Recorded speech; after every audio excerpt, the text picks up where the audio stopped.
Good evening. The May 7th, 2020 electronic Zoom meeting of the Lynchburg City School Board is called to order.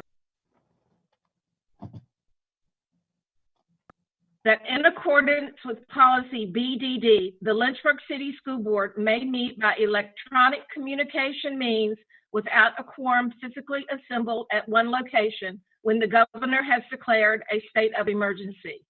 That City Council adopted on March 24th, 2020, a continuity of government ordinance that allowed City Council and the city's authorities, boards, commissions to hold electronic meetings in appropriate situations, so long as alternative arrangements are made for public access to such meetings. That Virginia's executive, legislative, and judicial bodies at all levels have declared states of emergency based on the advice of health directors and taken unprecedented restrictive actions to limit physical contact among citizens.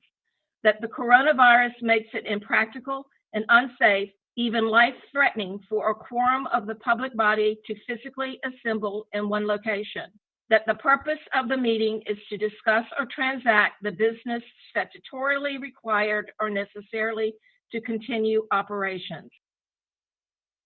Arrangements have been made.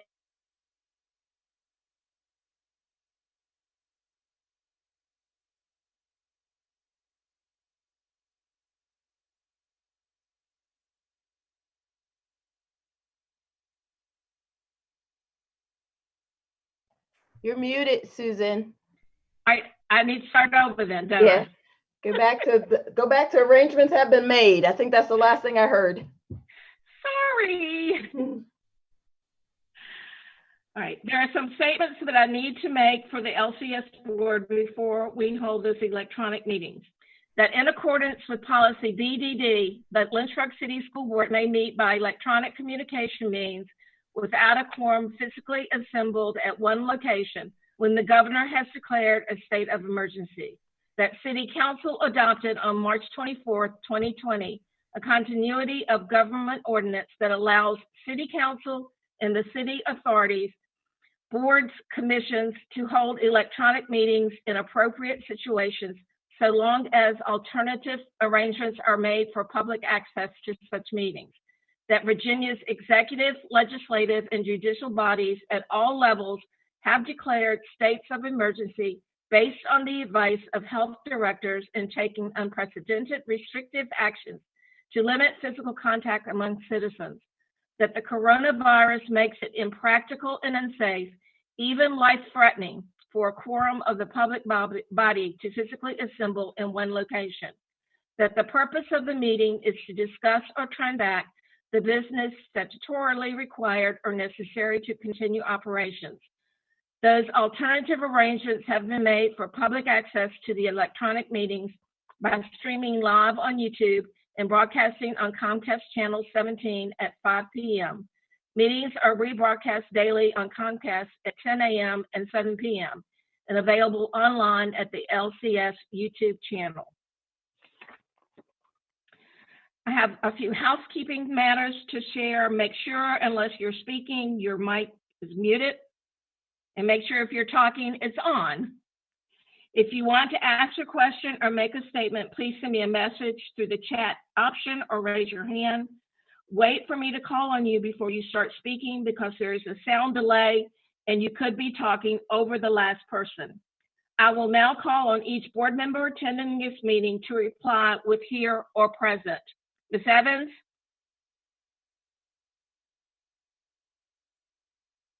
Here. Dr. Brennan?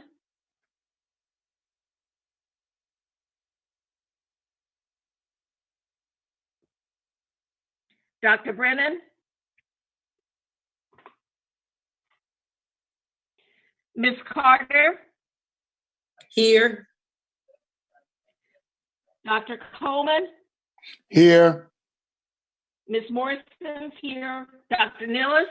Here. Dr. Sinai? Here. Mr. Harvey? Here. Dr. Gupta?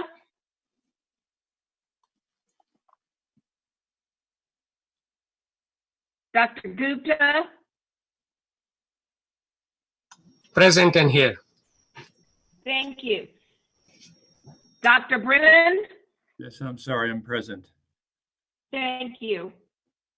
Also joining us is Superintendent Dr. Crystal Edwards and our board clerk, Ms. Christine Muservi. Dr. Edwards, would you please identify other staff members joining this meeting?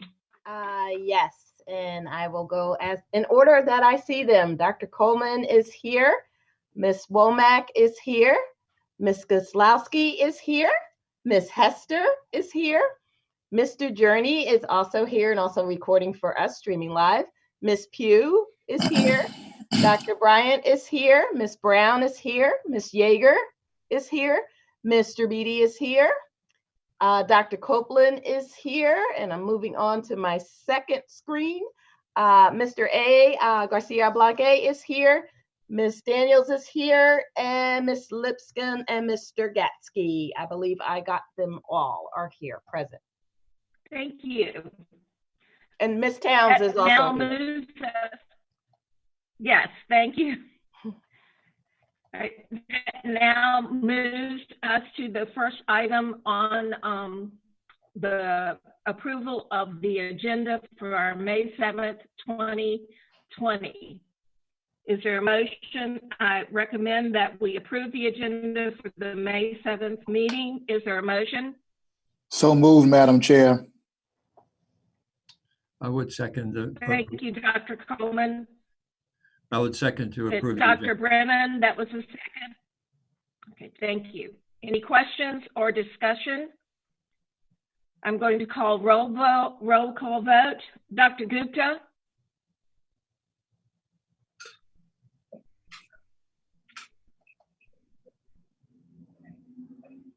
Madam Chair, I have a question. Can I ask it before I vote?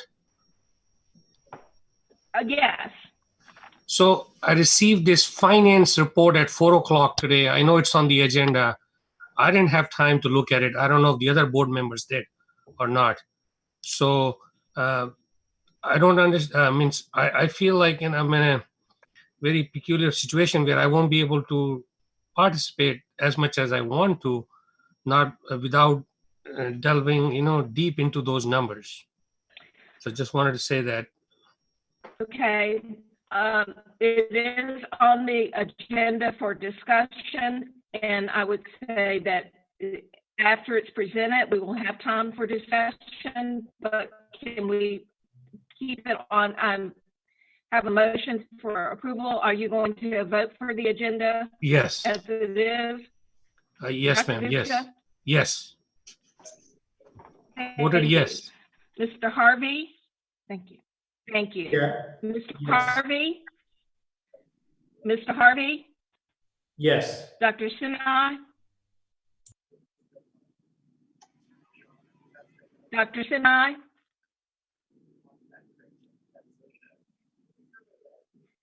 Dr. Nillis? Yes, yes. Thank you. Dr. Nillis? Yes. Ms. Morrison, yes. Dr. Coleman? Yes. Ms. Carter? Yes. Dr. Brennan? Yes. Ms. Evans? yes. Thank you. I did not receive any amendments to the agenda, so we will now move on to public comments.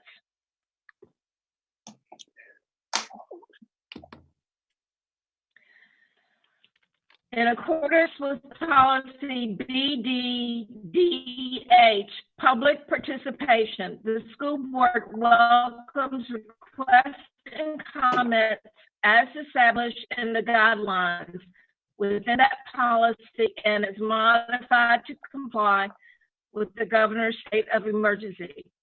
Person or groups wishing to address the school board may do so by choosing one of the following. 1, send a written list statement to the school board clerk at Muservi CA at LCS lcs.edu.net. Statements will be read during the public comment section of the school board. Leave a voice message on the school board clerk's line at 434-515-5077. Messages will be played during the public comment section of the school board meetings. Written statements and or voice messages should include the name of the person submitting the comment, the subject of his or her remarks, and be limited to 3 minutes per individual and 5 minutes per group.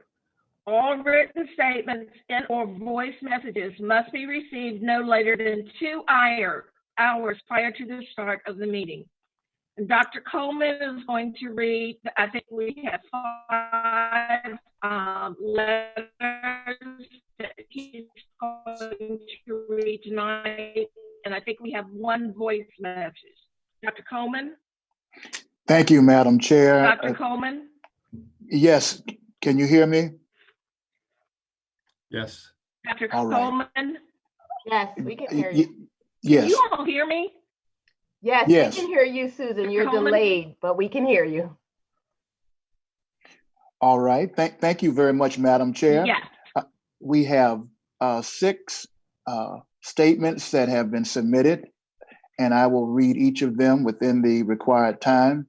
Our first public comment is coming from Ezra Webb to the LCS board.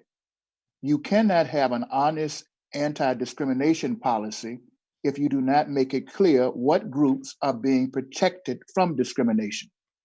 You cannot claim to be for anti-discrimination policies within LCS and then pander to bigots you are afraid of confronting in the school system. We live in a time where all over the nation there is a rise in the oppression and persecution of LGBT people, especially Black transgender women and girls. They are vulnerable LGBT students in the school system now who need to know that this city and their schools will protect them from violence, threats, bullying, and harassment, whether that is online, in person, or in classes, from any part of the school community. Past generations of students remember what we went through and what our LGBT friends went through in the school system without clear protections for them. I grew up in Lynchburg in constant fear of people knowing I was and am bisexual because of student comments about wanting to murder queer people and teachers and administrators allowing our right to exist to be topics of debate in class. One of my best friends was assaulted on school grounds by a group of students who, on her way home from EC Glass, when she attended there, and the perpetrators faced no repercussions, and she had no protection from the school. Why? Because she dared to exist as a lesbian. Years later, this kind of behavior is still happening to current students. And by not making clear protections for your LGBT students, it will continue to happen to future students. Sincerely, Ezra Webb. Second, coming from Emily Lamb. I am Emily Lamb, lead registered behavior technician at Family Insight and a counselor in training, writing to the school board regarding the explicit inclusion of sexual orientation and gender identity in the non-discrimination and anti-harassment policies. I am also addressing the need to create an LGBTQ plus specific equity task force. I am a member of the LGBTQ plus community and find the current language in the policies to be inadequate based on what is reflected in the research. The Gay, Lesbian, and Straight Education Network, a national education and advocacy group that promotes improved school environments for LGBT students, strongly advocate such enumeration. To quote them, enumeration is essential to protecting as many students as possible from bullying and harassment. The strength of an enumerated law or policy is that it underscores those students whose research shows are most likely to be bullied and harassed and least likely to be protected under non-enumerated anti-bullying laws and policies.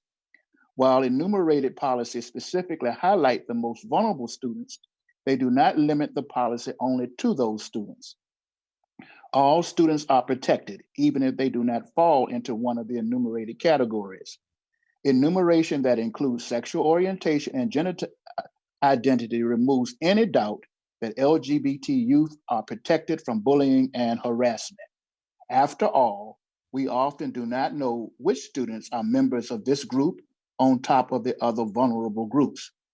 Furthermore, these students and faculty are in need of their own equity task force, considering the current equity task force has its hands full with other issues. Thank you for reading this, Emily Lamb, who is a lead registered behavior technician. Thirdly, this is coming to the board and to all of us. I am Reverend Dr. Alexa Frazier, transitional minister at the First Unitarian Church of Lynchburg. I understand that the Lynchburg City School Board is about to vote on two issues of importance to the youth of the city and to my denomination, Unitarian Universalism. Our church's faith rests on 7 principles of right relations, which guide us in our behavior with one another and our neighbors. The first 3 of these are relevant in this discussion. These are a recognition of the inherent worth and dignity of every person, the importance of justice, equity and compassion in human relations, and acceptance of one another. With these principles in mind, it is important that the school system framework for anti-harassment and discrimination must explicitly include sexual orientation and gender identity. They are not currently explicitly enumerated, but rather mentioned as an afterthought in a subsection as a definition in one of the policies. Harassment of people is not acceptable and certainly not for their sexual orientation or gender identity. The language in the regulations should be changed immediately to clearly specify the unacceptability of such harassment. Additionally, all of the policies, guidance, documents, registration materials, and other record keeping for students and staff should specify they, quote unquote, as an authorized gender identity. They, them should be included with she, her, he, him. Identity is non-negotiable, and someone whose preferred pronoun is they should not be buttonholed into a dualistic he, she label. Yours in community, Reverend Alexa Frazier. 4th, Brianna Manzano. I'm sending this email to express my support for including sexual orientation and gender identity in the anti-discrimination policy. As a member of the queer LGBTQIA+ community, it is so important to me that we protect our queer students, that we show them that they matter and their schools and community care about them enough to put it into policy. When I was in middle and high school, I suffered severe anxiety and depression because of being bullied, and a huge factor of that bullying was my sexual orientation and gender non-conforming presentation. I was even targeted by my middle school principal, who was homophobic. An authority figure who was supposed to ensure my well-being at his school instead contributed to the shaming and oppressing of my identity, my love, and my voice and beliefs. I did not feel that I had anyone to go to for justice, anyone within the school system that would care or look out for kids like me. I still struggle with anxiety, depression, and low self-esteem as an adult. The way I was treated in school left scars on me that have lasted to present day. And so many others have had so much worse happen to them because of homophobia and transphobia. And the people that are supposed to protect them are often turn a blind eye. Please protect our students. Don't let this or much worse continue to happen to our vulnerable children, and protect queer teachers, etc., from discrimination too. Thank you, Brianna Manzano, Lynchburg resident. 5th, this is coming from Vicente Gonzalez. Subject is anti-discrimination policy. Firstly, I would like to commend Superintendent Dr. Crystal Edwards for her incredible response and leadership during the COVID-19 crisis. I am so thankful and assured by the work we have seen during the last few months and hope that this school board appreciates just how lucky this community is to finally have the leadership we have been waiting so many years for. My name is Vicente, and I attended EC Glass from 2005 to 2009 under the principalship of Susan Morrison. Although I have some amazing memories from Glass, they were truly some of the hardest years of my life. Everyone knew I was queer. I'm a feminine boy, and with that came constant harassment from the moment I talked or walked into the building till the moment I left school grounds. To be abused in this way every day is to be beat down emotionally into a pulp. What does my life matter? Why am I this way? This thing that people are so detested by. That is how I saw myself, as a thing. I could feel that people were disgusted by me, and I tried my best to change, but I never could. I am queer, and I will always be this way. One thing I remember most distinctly was the role of adults and teachers. Most of the harassment I faced was in the classroom, witnessed by teachers who, for some reason or another, chose to do nothing. In fact, during these years in social studies classes, teachers would facilitate conversations of whether or not queer people should be given full rights of marriage and anti-discrimination protections. People would compare us to perverts and animals, and all of this was facilitated by the teachers. There was nowhere for me to go, no teachers, no administrators, no counselors. And at the time, I was too ashamed and embarrassed to tell my parents what I was going through. I carried all of this in silence for 4 years. I struggled every day with depression and thoughts of suicide. In reality, I'm lucky to still be here. I've tried my best to forget this part of my life, but I can honestly say that my years at EC Glass traumatized me, and I've carried that trauma with me into adulthood.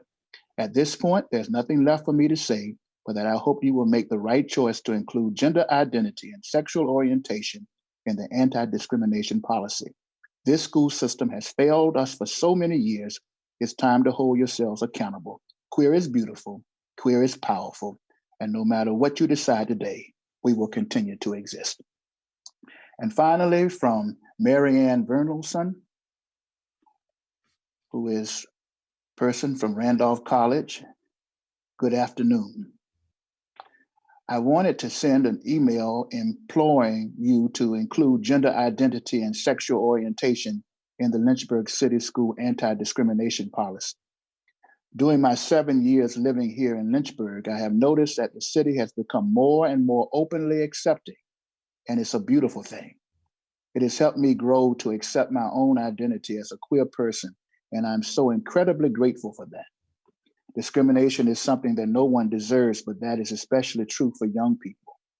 As our Lynchburg youth are growing and coming into themselves, I believe it is essential that they are supported regardless of race, sex, gender, identity, sexual orientation, etc. Please help make it so that the young people of this city feel they can fully embrace who they are growing to be. Thank you. That concludes the written public comments.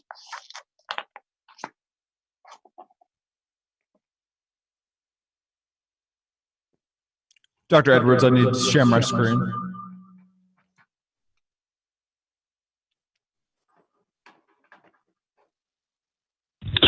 Hello, this is Dan Harrison.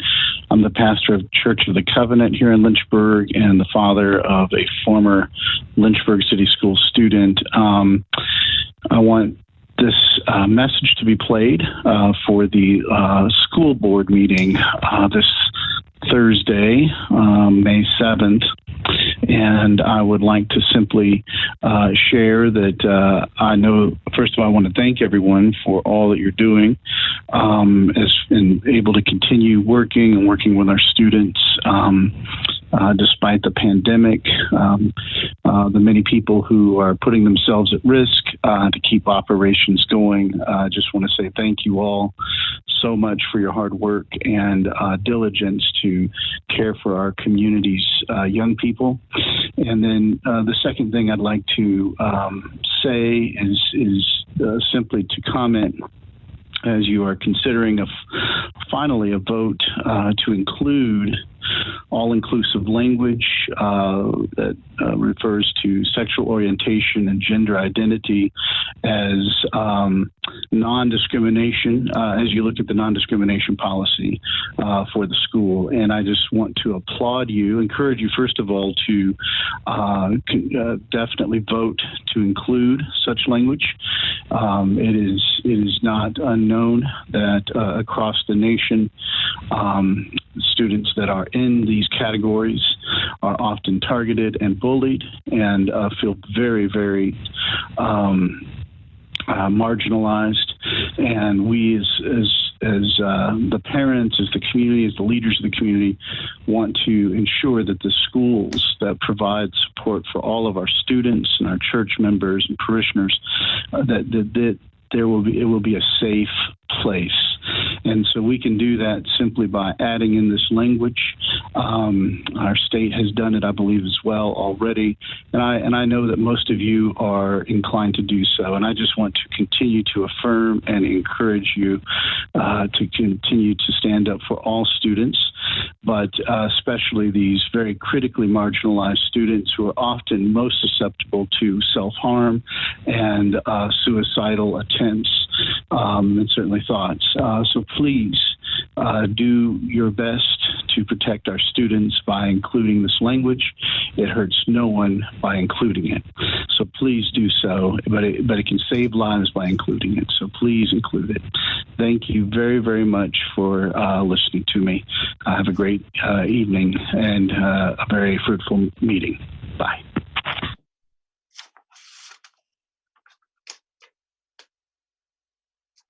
Thank you, Dr. Coleman.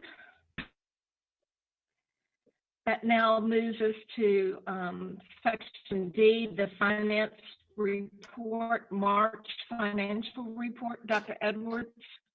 Yes, and I don't believe I said in the opening that Ms. Laconich is here, but Ms. Laconich is here and she will give the financial report.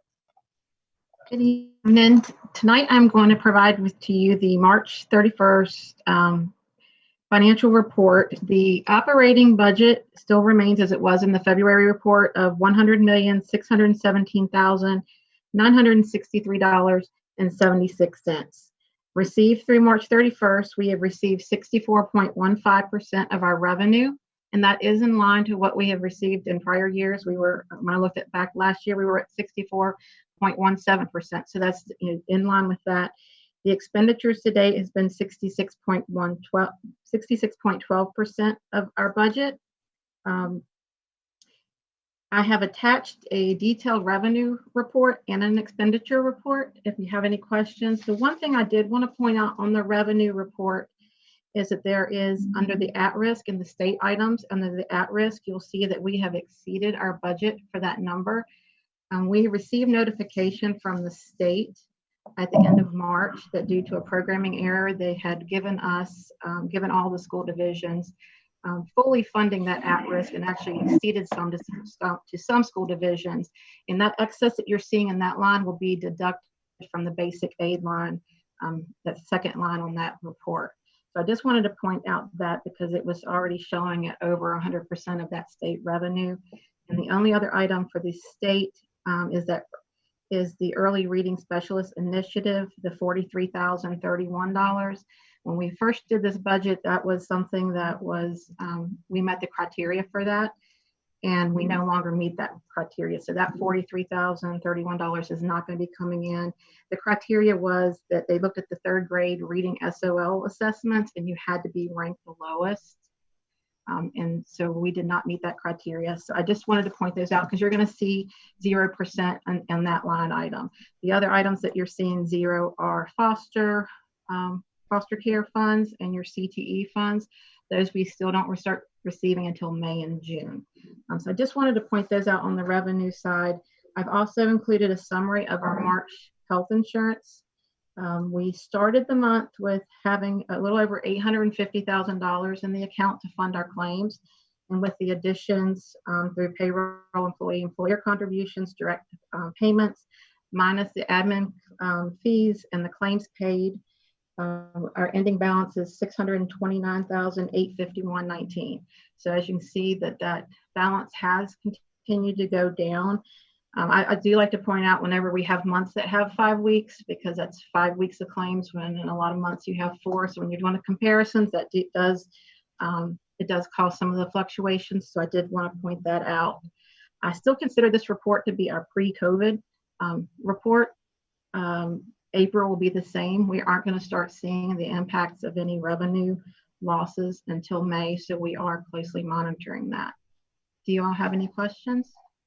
I do. Dr. Nillis has sent in a question. Dr. Nillis?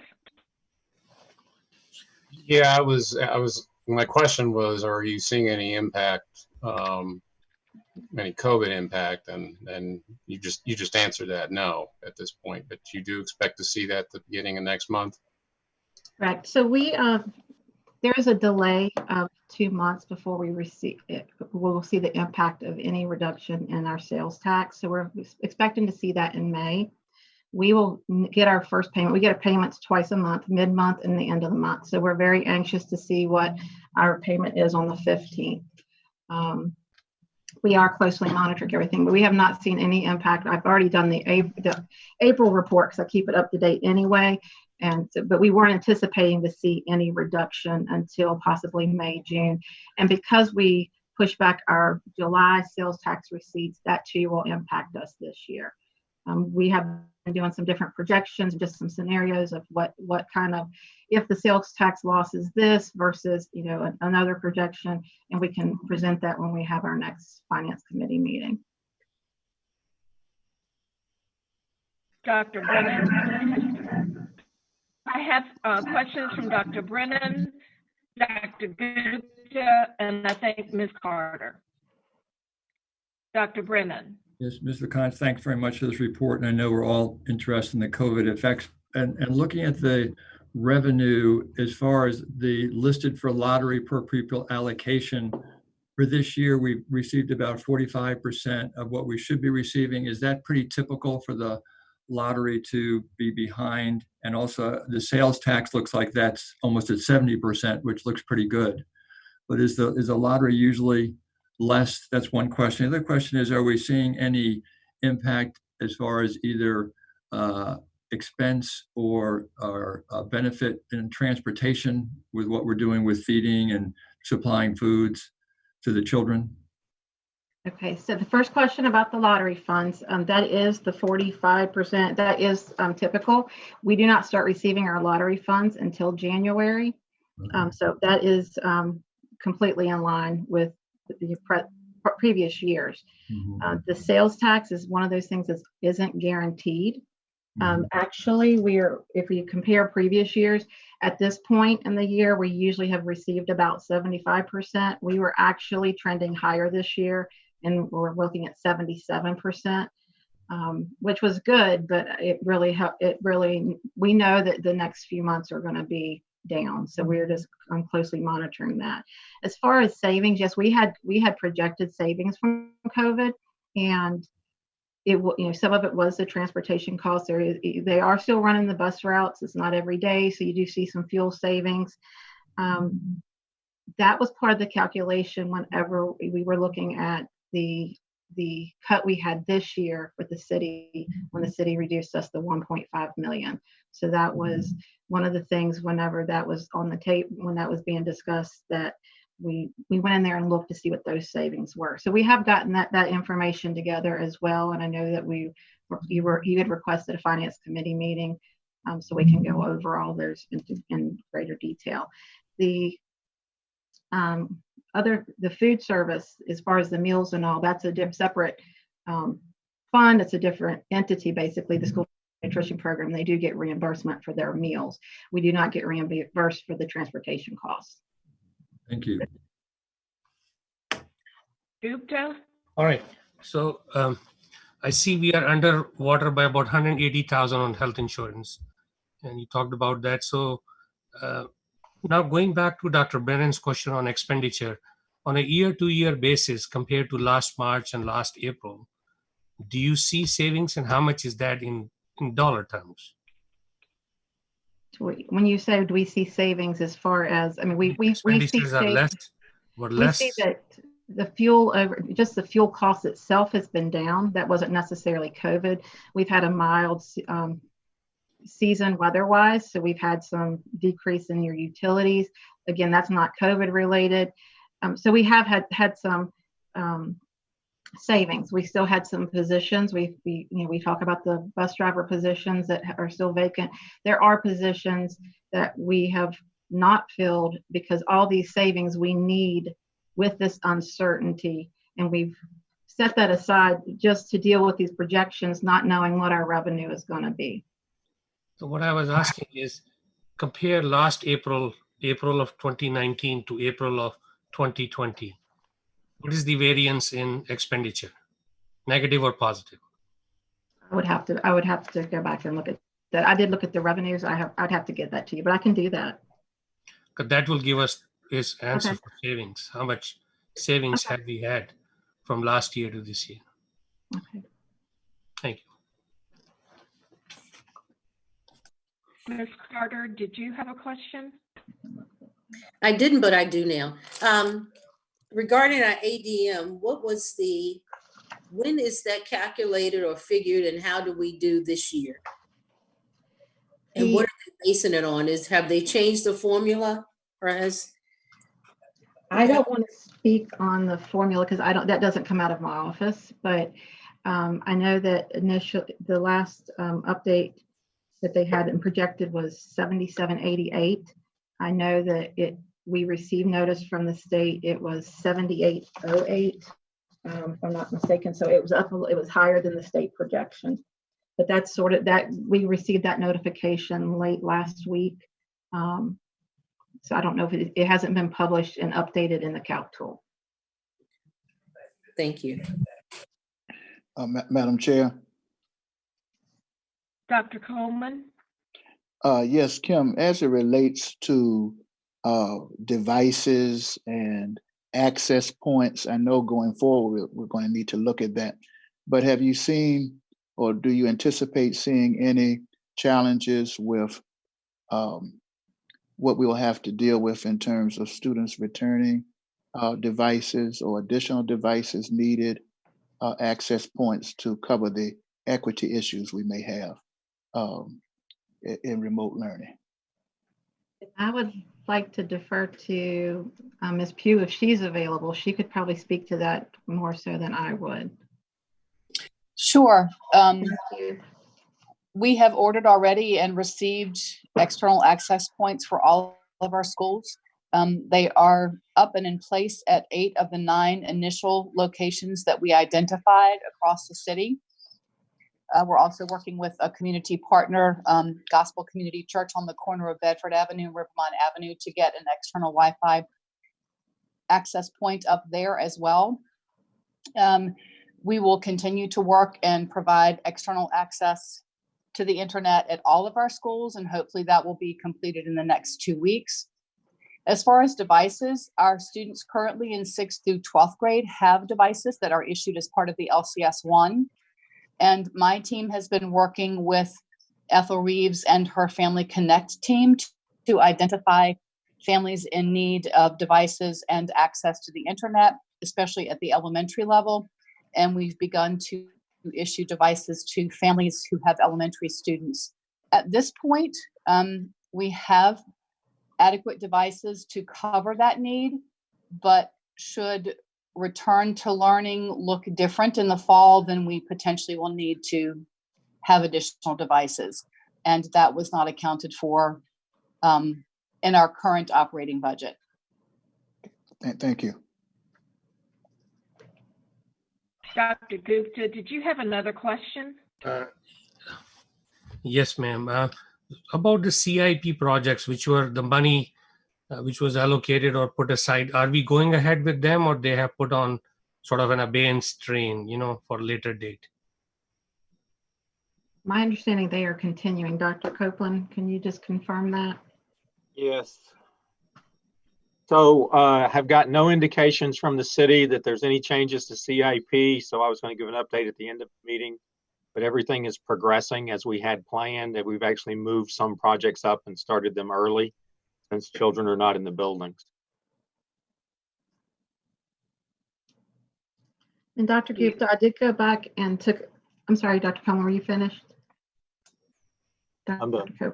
Okay. Dr. Gupta, so I did go back and look, and the expenditures to date last year were 65.94%.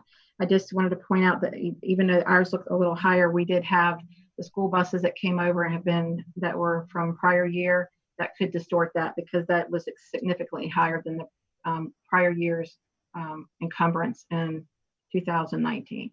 What was in terms of dollars and cents? I'll have to pull that back up. Hold on one second. Because 65% of the baseline may change, so we don't know. Right.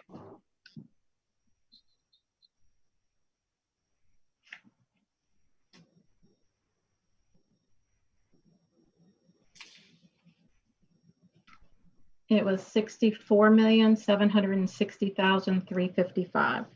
764,760,000. 355.12. And I cannot see the screen. What was if you have access, what's the expenditure now in this year? 66,527,238.94. It has gone up by almost $2 million.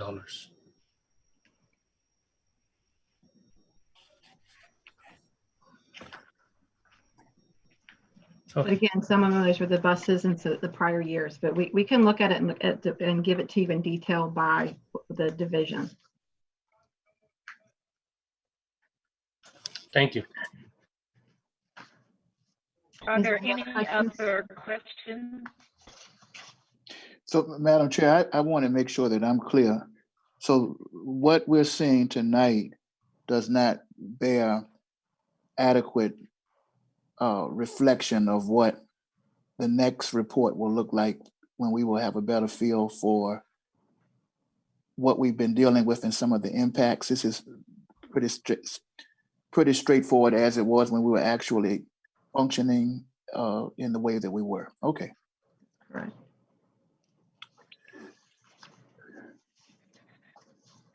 Thank you, Mrs. Connick. We now move to the consent agenda, which includes school board meeting minutes from April the 7th, 2020, a regular board meeting, the special board meeting minutes from March 25th, 2020, and the school board work session from March 31st, 2020, the personnel report, and the special education annual plan, Part B, 2020-21. Is there a motion to approve the consent agenda? Move the adoption of the consent agenda. Second.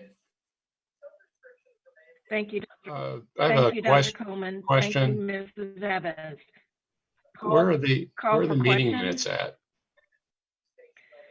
If you go to the board docs and look under the board meetings, at that meeting, the minutes are there.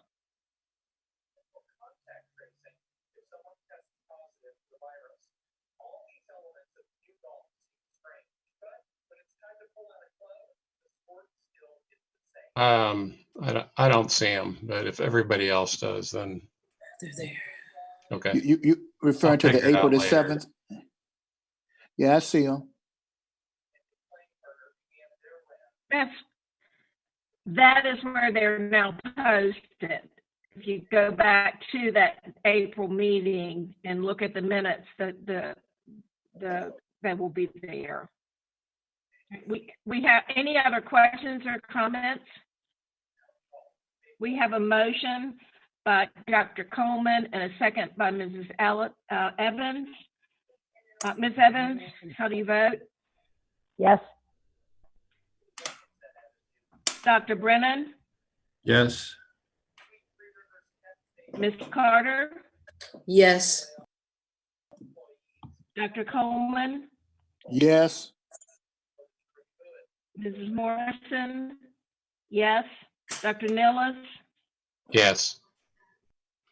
Dr. Sinai, Yes. Mr. Harvey, Yes. Dr. Gupta. Yes. Thank you. That now takes us to section F, unfinished business. And we're looking at, Before we get to unfinished business, can I sneak in a couple of oh, announcements? yes. Okay. Since the personnel agenda report has been approved, we have a couple of announcements to make, a couple of congratulatory announcements. Let's start with, we know that Miss G, who is not here tonight, but she is retiring at the end of this month. And Miss G is our Director of Personnel, who has been very busy holding us down for the last couple years. But we wish her well in retirement, and we are happy to announce her replacement as Miss Laura Sellers. And Ms. Sellers has been, is an experienced HR person. She's worked in corporate. She's the corporate director of HR for Delta Star. And prior to that, she was a consultant.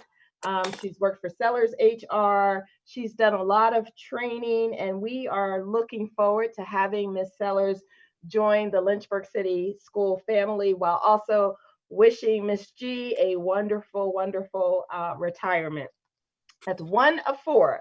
Number two, we also had another retirement earlier this year in January. If you remember, Mr. Vanderwerker, Willis Vanderwerker, our very esteemed special ed director, retired. We did have an interim in there, but now we are pleased to announce his replacement, which is an internal candidate, and our supervisor, Ms. Janine Daniels-Basher, who's been with the Lynchburg City Schools. So we are happy to have Janine take on the lead as the Director of Special Education. We had Ms. Trent in there for an interim, and she is now going to be leaving us. Ms. Basher has been subbing for some of the things that Mr. Vanderwerker had been covering. She's been working with the community. She has played a role in the development of our budget, as well as teacher training, a lot of the OG training that teachers are fond of, she's worked with. So we are so glad to see her take on that position. And we also have two principal positions. Again, another retirement and another wish her well, who has spent her entire career with us. That's Miss Karen Nelson from Perrymont, will be retiring at the end of this year. And we are happy to welcome back home Mr. Ty Gifford, who used to work, who used to work for LCS. And he will be coming on as the new Perrymont principal. He was an EC Glass, he was a Heritage High School teacher. He taught for 11 years and is currently the principal in Alta Vista Combined School. And he will be joining us, replacing Miss Karen Nelson.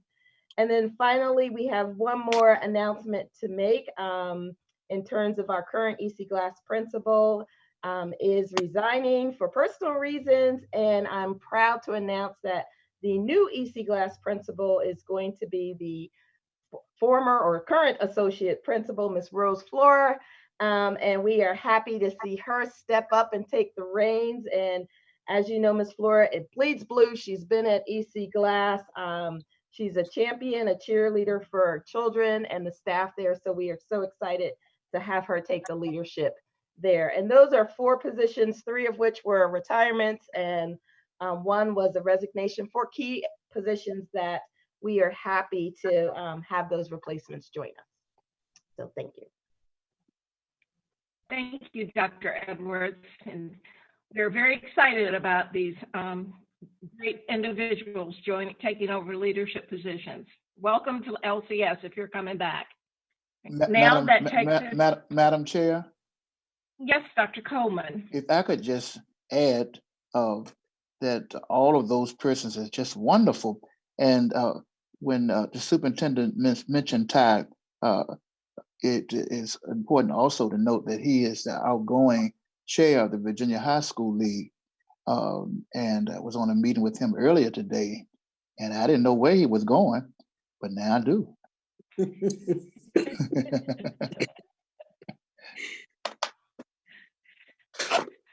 Thank you, Dr. Coleman. Great. Now we're going to unfinished business. And that's the Lynchburg City School Board instruction and program policies and regulations. Dr. Edwards? Yes, so we had on the agenda at our last meeting several non-discrimination, equal employment, equal education, and anti-harassment policies, which are up for the second reading and discussion and for adoption tonight. So, and I know that Dr. Coleman is on, I believe, if there are any questions.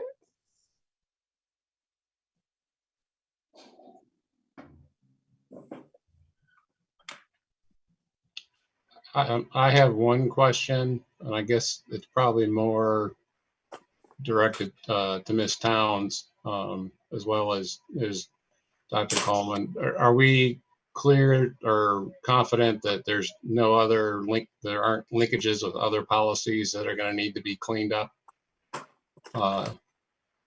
after this meeting?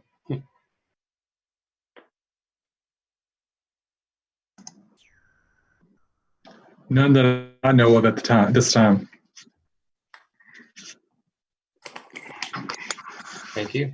Thank you. And Dr. Niels, none that I also did not see any at this time.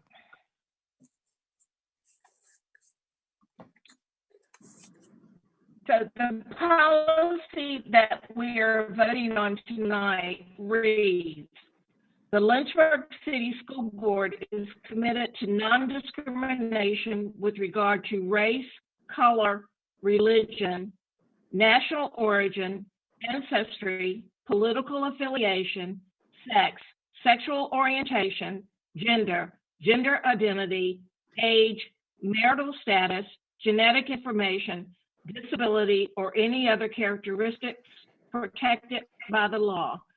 This commitment prevails in all of its policies and practices concerning staff, students, educational programs and services, and individuals and entities with whom the board does business.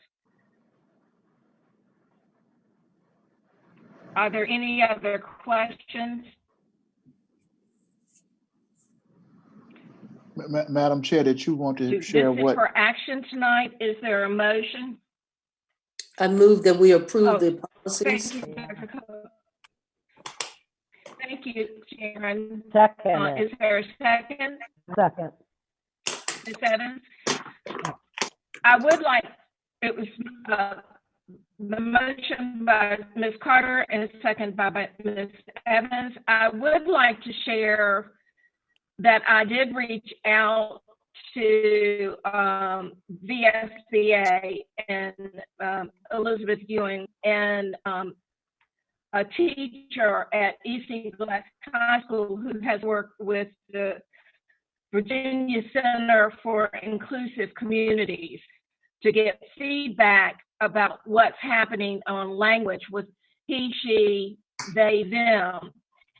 And Elizabeth said that there are many school divisions looking at this language, but to her knowledge, there are none that have taken this step. They're still looking for what languages that they want to use, what words they want to use.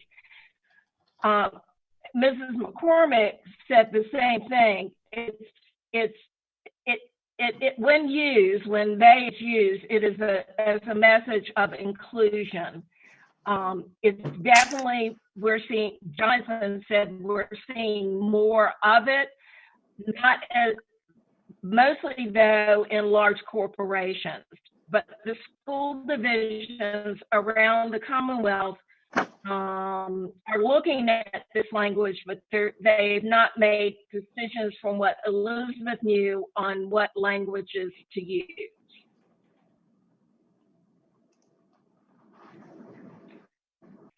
Any other questions or comments?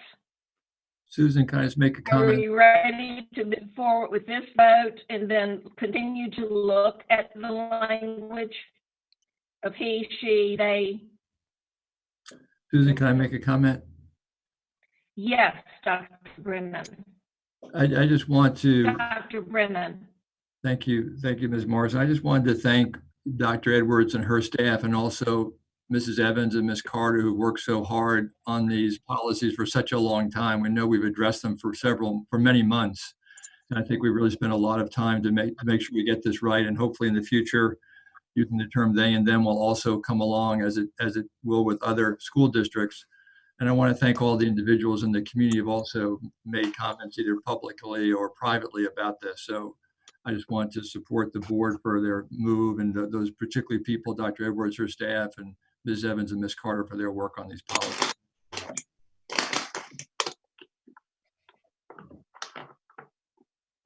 Thank you, Dr. Brennan. All right, we have a motion and a second. We're ready to do roll call vote. Ms. Evans? Yes. Dr. Brennan? Yes. Ms. Carter? Yes. Dr. Coleman? Yes. Ms. Morrison? Yes. Dr. Nicholas?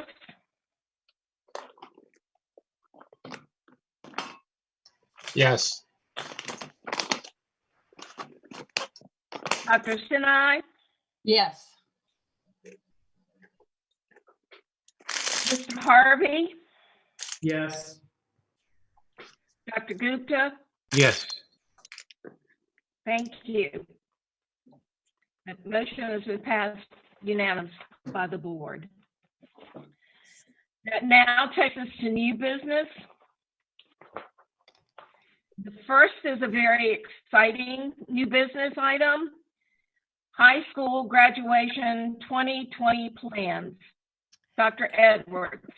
Certainly. And let me just give a shout out to all of my graduating seniors out there from EC Glass, Heritage High School, Fort Hill, Empowerment Academy, and the Laurel School. Shout out to all of you. We are so excited about what's going to happen. We know this isn't what you expected, but that's all right. We're going to make the best of this, and we're going to do you right. So I have some special guests with me today who are going to talk about how we are going to celebrate our graduating seniors and what those culminating plans are going to look like. So I am going to turn it over to Ms. Womack, Mr. Beatty, Ms. Goslowski, and Ms. Hester to tell us a little bit about more of our senior celebration. Good evening, everyone. I'd first like to thank you, Madam Chairperson Susan Morrison, Vice Chair Dr. Coleman, and Dr. Edwards. Thank you so much for allowing us to come in this afternoon. On behalf of the high school senior leadership team, we want to thank you all for allowing us to be here. The LCS staff, our principals, our staff, all of the staff, the teachers, the bus drivers, the nutrition staff, our school counselors, all of the community who supports our students. We could not be here without you all. The commitment that has been made to help prepare our students to succeed is just phenomenal. Because of the high school leadership team that has been working since the school closing, this team's dedication, the careful planning, the follow through, the leadership, we have an amazing plan, and I'm here tonight just basically to be the mouthpiece to gear them on and to talk about and support them in the most amazing ways in terms of the things that we have excitedly planned for our students. So as Dr. Edwards alluded to, I have some amazing folks that are here with me tonight that help represent that high school leadership senior team. And I'm going to turn it over to Ms. Hester, who's going to take you through a little sneak peek of what we have in store for our amazing seniors of the 2020 cohort. Well, good evening, everyone, and it's our pleasure to be here with you. And we want to thank you guys for your service and your support. We understand it's a community effort in order to make sure that we see our seniors through to capture their post-secondary goals. And so this month is dedicated to our seniors.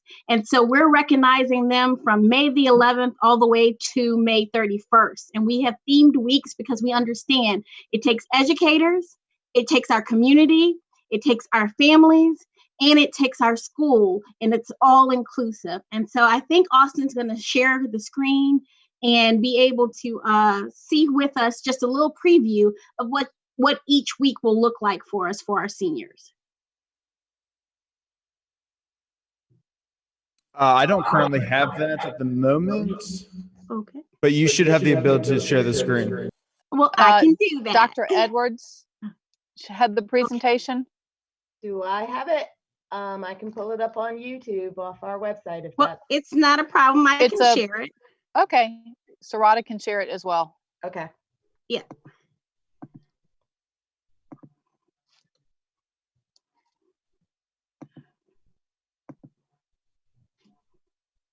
All right, let's go back. So we're counting down to graduation, May 31st, 2020. And of course, we know during COVID, it threw us for a little different change of plans, but nevertheless, our heart and our intent in what we do for LCS is to honor our students. And so we're going to be doing that with saving the date first and foremost, May 31st, 2020 is where you're going to see a live stream of the actual graduation for our seniors. And so that will include speeches, that will include musical selections, and also making sure that each senior is recognized. And that's from all sites with it. And that is, of course, with EA, Fort Hill, even our GED students, and of course, our students currently at the base school.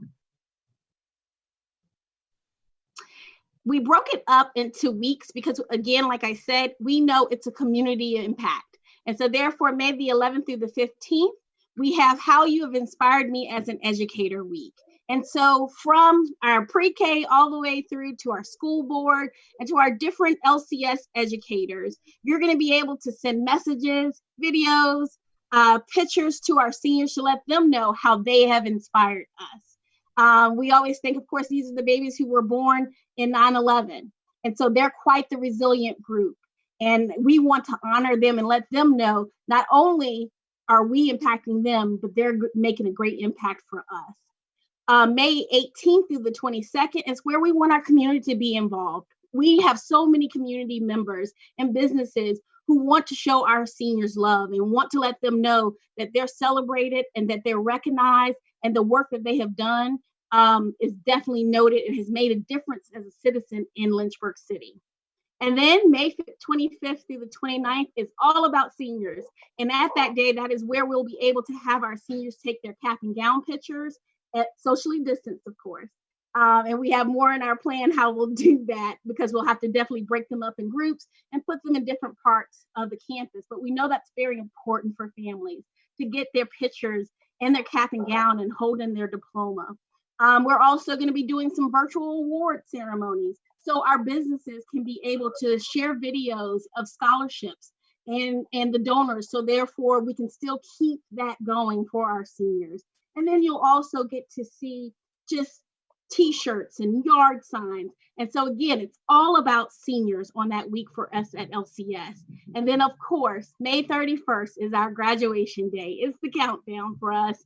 And this is a day where we will graduate our seniors virtually and let them know that our care and compassion is full vision for them, and their parents will be able to view this, but not only view this, they can go back as many times and have their families connect with them as well in these precious moments. So this just gives you a little bit more, and this will be aired on our website.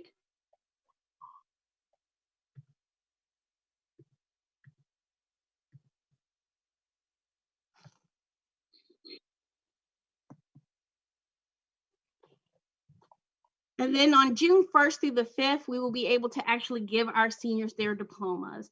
And during that time, we want them to decorate fully their cars and come up and have their diploma received and take extra pictures of them during that time. So there's a full list starting from May the 11th through May 31st, and even on the week of June 1st through the 5th. But more importantly, we wanted to make sure that our creativity wasn't stamped in regards to what we could do as a community to let our seniors know that we care. So I love what Dr. Edwards says all the time, we lead with care. And so here at LCS, we want to make sure that all families know that as we were in making sure that we were conscious and doing efforts to make sure that every day and every week that you know that not only from your school staff, not only from your school board, but your community cares about you. And that's our plan in a nutshell. Thank you.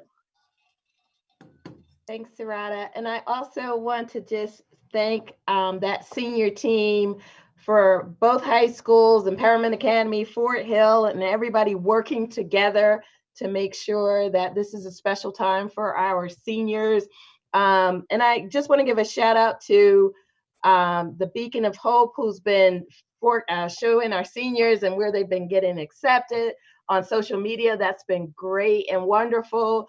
And the Ed Foundation, normally around this time, we have our dinner for the top 15 seniors in each high school. So we have not forgot about you either. So there's going to be something that's coming out. You will get your certificate and recognition. So that is coming soon too. So we just want to make sure that, like we said in our video, you are special and we absolutely love you. Thank you. Thank you, Dr. Edwards. As chair of the Lynchburg City School Board, it is my privilege at this time to read a resolution of recognition to Lynchburg City Schools graduating class of 2020, presented by the Lynchburg City School Board. Due to the closure of schools from the COVID-19 pandemic by our governor, members of the Lynchburg City Schools 2020 graduating class will be celebrated and honored by the Lynchburg City School Board, all of the Lynchburg City Schools faculty, staff, and students in the community of Lynchburg, Virginia, the week of May 18th through 22nd, 2020, as the LCS Graduating Senior Week.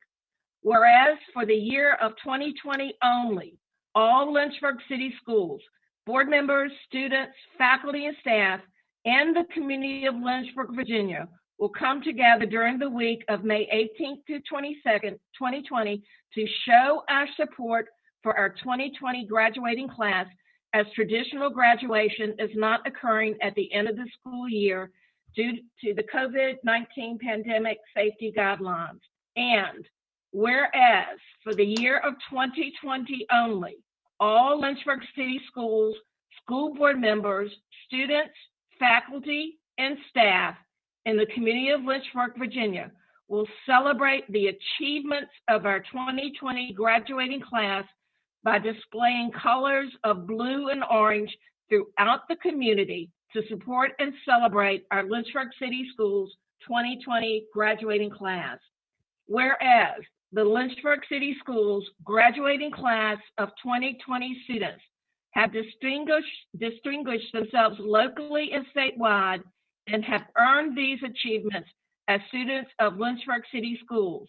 Now, therefore, be it resolved that the Lynchburg City Board of Lynchburg, Virginia, commends the graduating class of 2020 for the hours of work and dedication that have gone into achieving this success, and be it resolved that the Lynchburg City School Board expresses appreciation and encouragement to all Lynchburg City Schools 2020 seniors who are now a part of the Lynchburg City Schools legacy and history, the Lynchburg City School Board. At this time, I would like a motion to adopt the resolution from a school board member. Madam Chair, I resoundingly move the adoption, acceptance of this resolution for the class of 2020. Thank you, Dr. Coleman. Is there a second? I'll second. Well, I've heard several I heard Dr. Nicholas. I heard Dr. Gupta. Did I hear anyone else? All right, let's do a vote. Mrs. Evans. Yes. Dr. Gupta. Yes, in capitals. Dr. Brennan. Yes, with enthusiasm.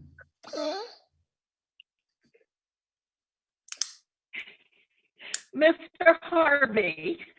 Absolutely. Mrs. Carter. Yes, with the excitement and exclamation marks. Exclamation marks. Dr. Sinai.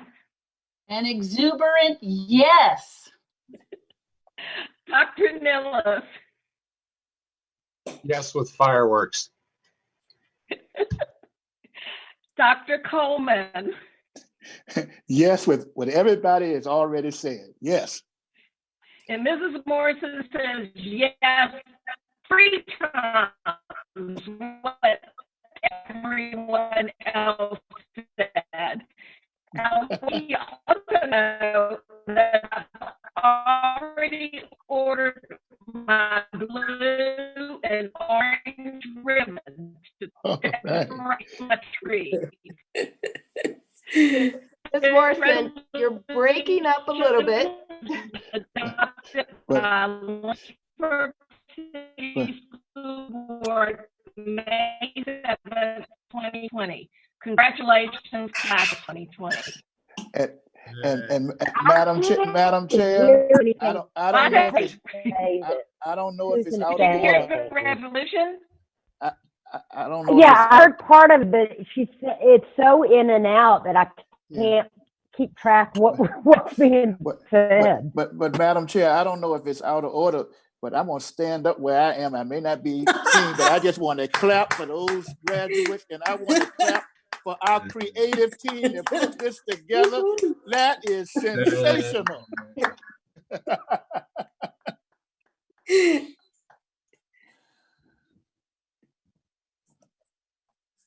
Okay, I'm not sure if we lost Miss Morrison. We did. Too much excitement for the senior class. I took my headset off. Is this better? It's not your headset, it's the internet connection. So I might turn off your video and see if that's better.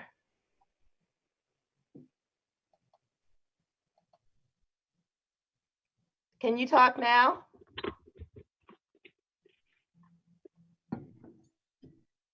She's gone. My internet connection says strong. Oh, That's can you hear me now? Yes. I'm seeing you all. We can hear you. You can hear me now? All right. Oh, yeah, great. that sounds good, Susan. Do I need to read that resolution over? No, we heard it. We understood it. I am so sorry. All right, that takes us now to the annual personnel report. Okay. Okay, and I'm actually here. Miss G is here. All right, Miss G, take it away. Okay, this is the report that it's of all of the professional staff, administrators, teachers, that you have to approve every year prior to contracts. They're divided out by years because depending on your year, depends on contract sometimes. So it's a little confusing. There's a lot of pages and we've gone over it and over it and over it, and we still find things that we probably missed. But everybody's on here that needs to be approved, and all we need is your approval so that when contracts do come out at the end of the month, which we hope, everybody will be ready to get one. So if there are any questions, the one section at the very end that's about the non-renewal, all the people are licensure. They're just up for recertification or renewal, and we're working with those bins in contact with everybody, so everybody will be straight. I have. Yes, sir. Dr. Gupta? Ms. G, are you still there? Or did we lose Yes, you? sir. Thank you I'm very here. much for all your service. You'll be missed. you. Your knowledge will be missed. Your experience will be missed. I wish you all the good luck and, enjoyment through your retirement. Thank you. Madam Chair? Dr. Coleman? I likewise to Marie G., a great graduate of James Madison University. Thank you for all of your work.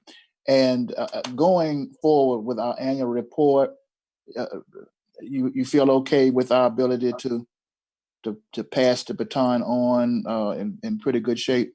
Yes, sir. I'm gonna spend a couple of weeks with her to kind of help her with all that. And Ben, the people in my office are phenomenal. They're what keep my head above the water. It's not me, it's them. Okay. Any additional questions? This item is for action. The superintendent recommends that the school board approve the annual personnel report. Is there a motion? I'd like to move that we approve the annual personnel report. Second. There's been a motion by Dr. Brennan and second by Sharon Carter. Thank you, Ms. Carter. Any further discussion? Ms. Evans, we'll call for a vote. Yes. Yes. Dr. Brennan, Yes. Ms. Carter, Yes. Dr. Coleman, Yes. Ms. Morrison, yes. Dr. Nilles, Yes. Dr. Sinai, Yes. Mr. Harvey, Yes. Dr. Gupta. Yes. That motion has been passed by the board. That Thank you. takes us to G3, the amendment to the 2021 Program of Studies for Early College. Dr. Edwards? Yep, I'm going to invite Dr. Coleman to come and talk about the quick amendment. Right. We have an amendment to the program of studies that reflects changes in the early college program from the community college. So with those changes that they have in their catalog, we need to reflect those in our program of studies so that our students will be aware of the changes that have taken place. Basically, we have two courses that were in the documents that you received. It indicates there was a course that was moved from to earlier on in the program. The information technology course needed to be moved so that the students could take advantage of what they learned in that in subsequent courses, which necessitated moving another course, psychology, a little bit later. The health courses that they offered were replaced with a new number. And then the Spanish courses that were part of the program have been replaced with art and music courses. And those changes would take place for newly enrolled students. And we're asked to have that approved so we can update our program of studies so that our students will be aware of those changes. If you have any questions? Madam Chair. Dr. Coleman. I certainly support and know that this needs to be done. In the back of my mind, I'm still wondering, as we deal with this policy, to what degree we're going to have to revisit all of this if the new norm suggests the need to do so. So you're right on point, Dr. Coleman, with that question about what our courses may look like and going forward. So right now, we're just keeping with that as we look towards the future and see what that new norm is. Okay. It might not look like that. So, but we're open for it. We do have a team that's working on the return to learn and looking at some of the different possibilities. Okay. Dr. Nilles, did you have a question?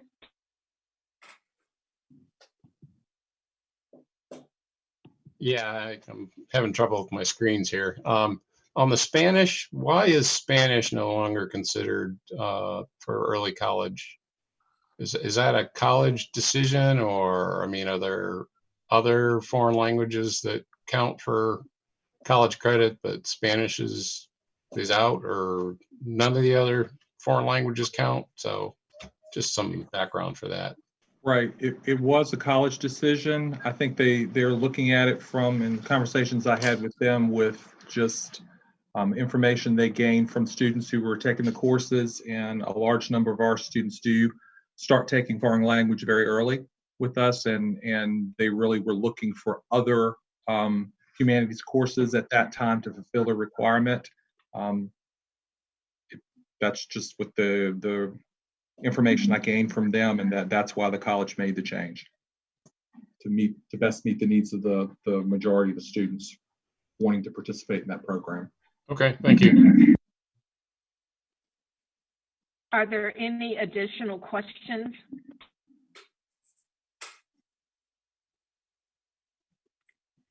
This is for action tonight. Is there a motion to approve the amendment to the 2020-21 Program of Studies for Early College? I move that we make the adjustment or changes necessary. Thank you, Ms. Thank you, Ms. Carter, for the motion. Thank you, Ms. Evans, for the second. Are there any other questions or discussions? We'll do a roll call vote. Ms. Evans? Yes. Dr. Brennan? Yes. Ms. Carter? Yes. Dr. Coleman? Yes. Ms. Morrison? Yes. Dr. Nilles? Yes. Dr. Sinai? Yes. Mr. Harvey? Yes. Dr. Gupta? Yes. Thank you. That now takes us to G4, the Carl Perkins Fund 2020-21, and this is for action tonight as well. Okay, I am going to invite Dr. Bryant to join us. Yes, Ms. Morrison, Dr. Edwards, school board members, thank you for having me. I'd like to talk about the federal CTE Perkins funds for next year. Just as a reminder, funds can be used for career guidance, student organizations, professional development for teachers, and to purchase equipment to improve and update programs to meet industry standards. Federal funds cannot be used for material, supplies, consumable items like that. One of my examples is we can buy a printer, but we can't buy the paper for the printer. The CTE Advisory Council was presented with an outline in January of how the spending would go. An updated plan was sent to members via email, and they voted via email to approve the plan. We did not have a advisory council meeting in April as we had planned to do, but they did vote on the plan. If you don't mind, I'll just run through it really quickly. We plan to spend funds on career guidance to fund career assessments and transportation to local businesses and colleges for students for job shadowing and mentorships. We'll fund field trips for industry and career fairs. We will fund CTE student organizations and their travel and expenses to local, state, and national competitions. Professional development for teachers. In the area of equipment, we plan to purchase a welding booth and some other items for precision machining. Cosmetology is going to need trimmers, hot irons, and mannequins.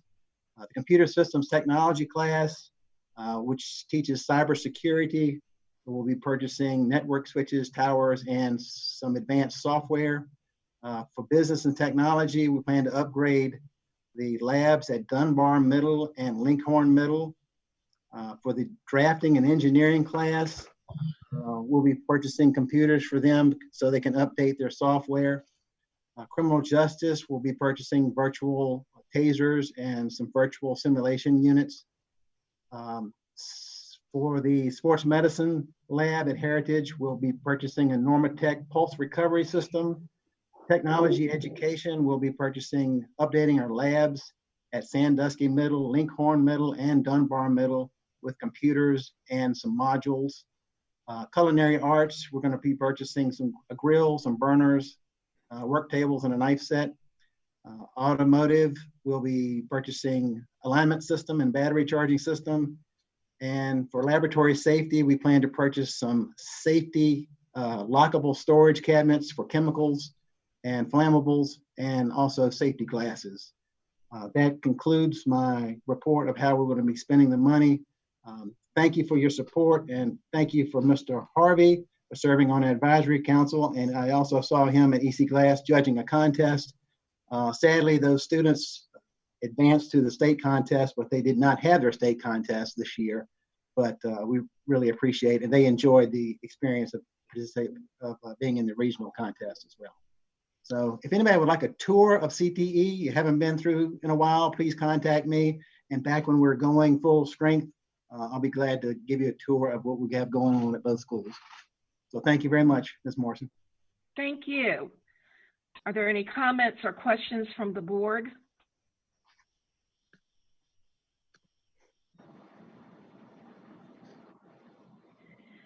The approval of this grant proposal is necessary prior to submitting the local application to the Virginia Department of Education. That's why we're voting on it tonight. I move to approve the application. Thank you, Dr. Nilles. I would second that. Thank you, Dr. Brennan.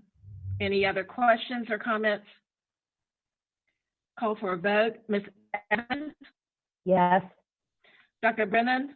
Yes. Ms. Carter? Yes. Dr. Coleman? Yes. Mrs. Morrison? Yes. Dr. Nilles? Yes. Dr. Sinai? Yes. Mr. Harvey? Absolutely. Dr. Gupta? Yes. Motion's passed. Thank you. Now we get to G5, Lynchburg City School Board Instruction and Program Policies and Regulations. I'm gonna take care. You just get the middle wrong. I'm gonna take care of all that. Okay, good evening again. We have with us the next round of policies that we have gone before the policy work group. We're recommending that the board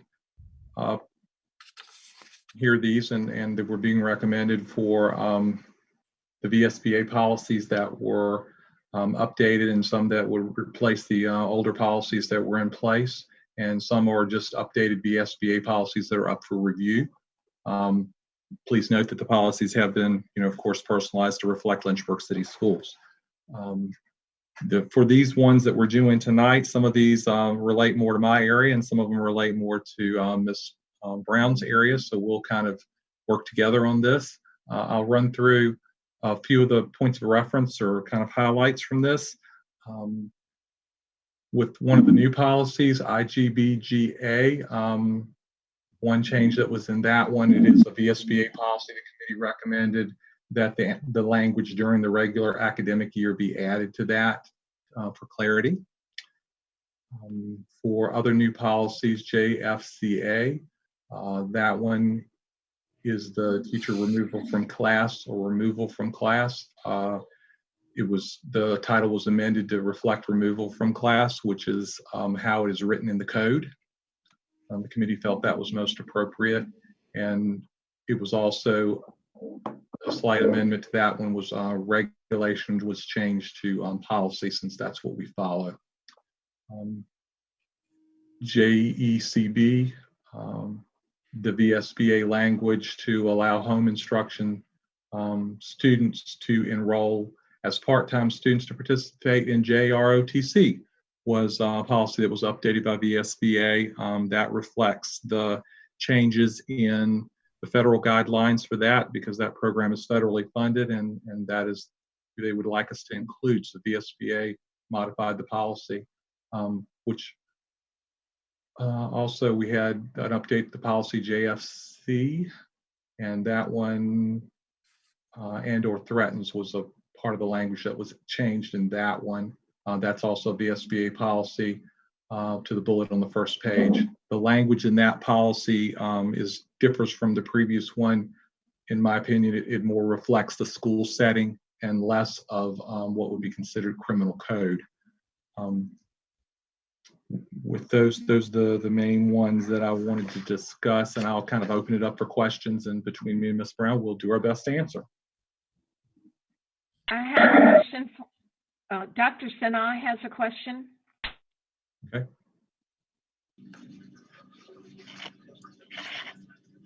I just had a question about recess, not in particular, I guess, to this policy, but just to follow on. We had a conversation several years ago about changing the length of recess or adding a recess. What have we done with that?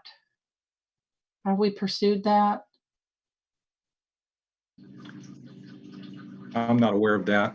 Ms. Brown, do you know anything with that? No, I'm not aware of that. We can take it back for review, Dr. Sinha, and get back some information to you. So Yeah, I do have some it's been info. several years, I think, since we talked about it, but So we did a survey, if you recall, might have been 2 years ago, of recess and the grade levels and all of that. Is that what you're referring to, Dr. Sinha? I think so, yeah.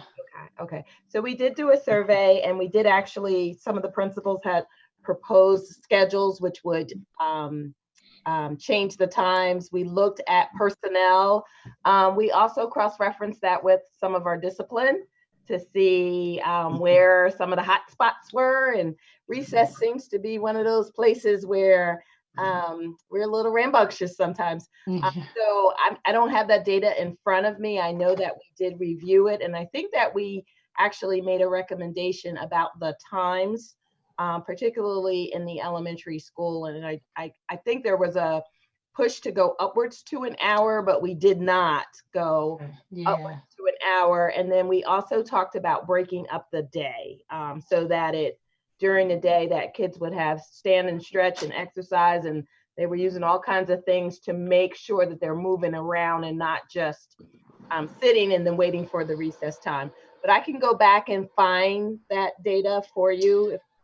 No, I don't think that's necessary. I wanted to make sure I was calling correctly, and you've totally answered my question, because those were the conversations we were having about adding more time to recess, breaking it up, maybe having opportunities for kids to move around and stretch. So no, that completely answers my question. Thank you. You're welcome.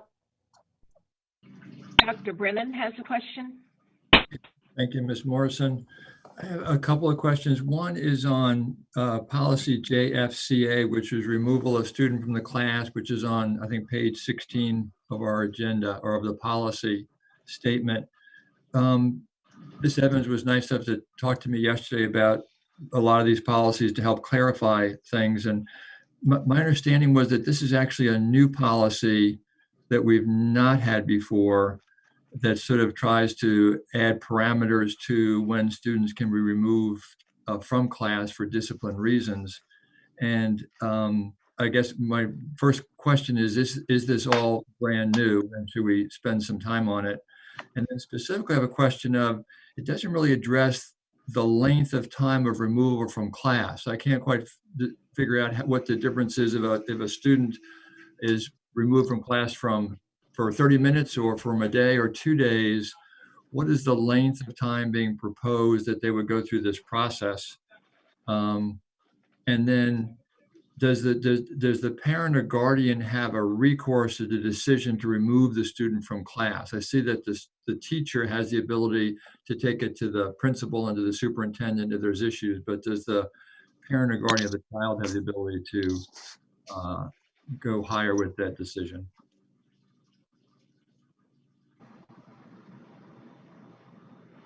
Dr. Brennan, when you're talking about this policy and you're talking about the removal for class and ongoing disruptive behaviors, what will follow is the procedures that we put in place within the classroom.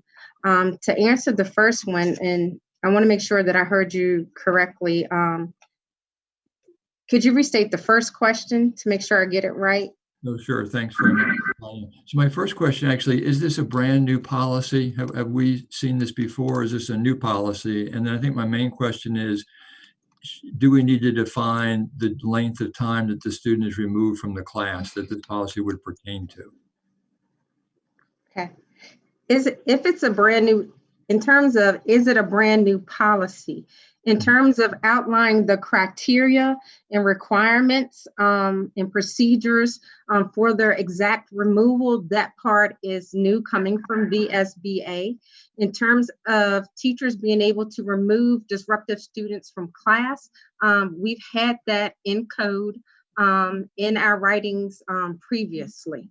So this is just a more thorough outline for VSBA, giving clarity in terms of the criteria for removal and the process that they have recommended and outlined for us to use within the school division, and also putting in an appeal process to it. Okay. In the second part, what's the length duration? of time? Yeah, the duration of time the student's being removed for. Okay. Within this policy here, the duration of time that the student is removed for, anytime a student is removed from class and administration is involved, they're seen within that day, preferably immediately, within a reasonable time period for the intervention, prevention, or whatever restorative action to occur at that point. At that point, we would have to talk about, and it would be case by case as to what has occurred within the class, how disruptive it is at that point. A lot of factors go into that before totally removing a student from class. And at that point, it will follow our discipline, our student code of conduct in terms of the amount of time that it's removed. So in terms of it being put into the policy here, that would go until our, we would follow our discipline matrix at that point.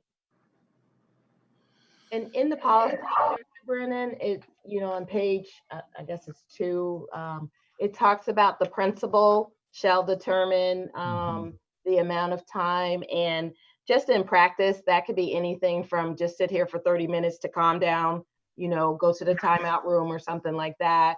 Or it might be for the rest of the day. But I will just overlay that with, we always try for least restrictive environment, even though that's not a special ed issue, but in terms of just trying to keep kids in class for as long and as much as possible, because that's where the instruction is going on. However, recognizing that a disruptive pupil is disrupting the learning of other students as well. So I think there are things to take into consideration when you do that, but the ultimate goal is trying to return the student back to the learning environment as quick as possible. Thank you. Dr. Nilles has a question. So is it fair to say this is really the prelude to, say, a short-term or long-term suspension, but it wouldn't necessarily lead to that. It's really formalizing the first steps towards something formal. It should be the prelude to intervention, prevention, and basic classroom management first. Making sure that we're using good classroom management first, then intervention services at the school level.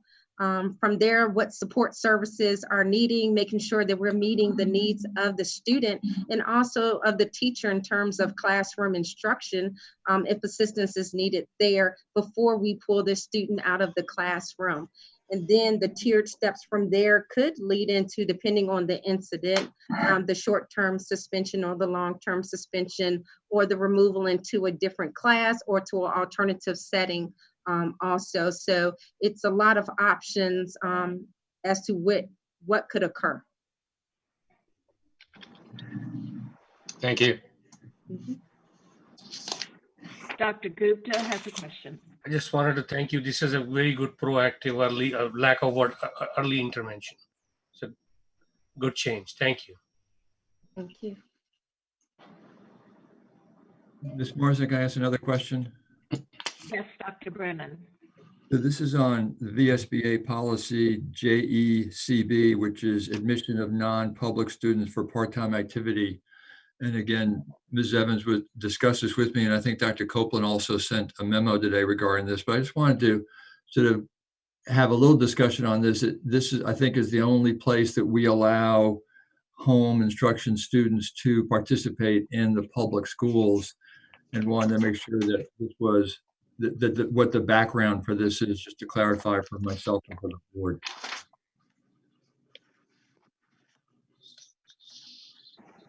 Well, I'll step in and provide a quick background of the information I shared earlier today. National Defense Authorization Act for 2020 included the language that opened up junior ROTC programs to homeschooled students. It many times, just like in any state or any legislature, things get added to appropriations bills, and I was informed of that in late January.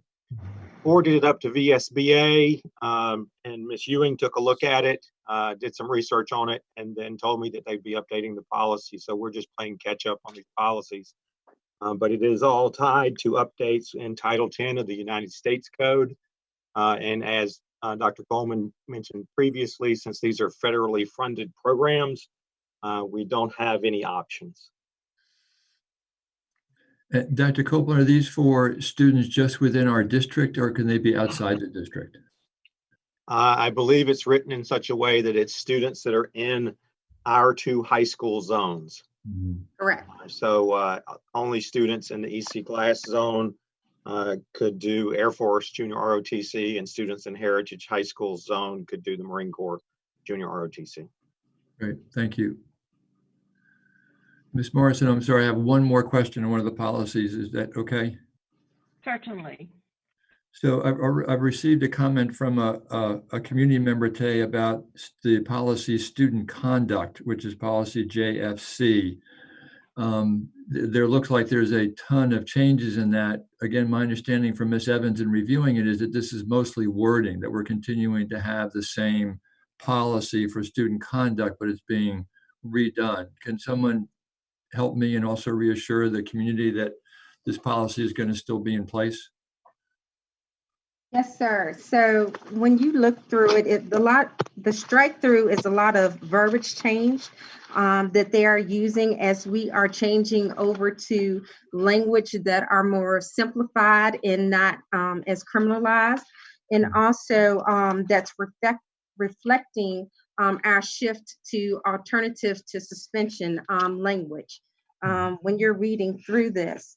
And so a lot of the language has been striked through, and it's not as redundant as it has been in the past.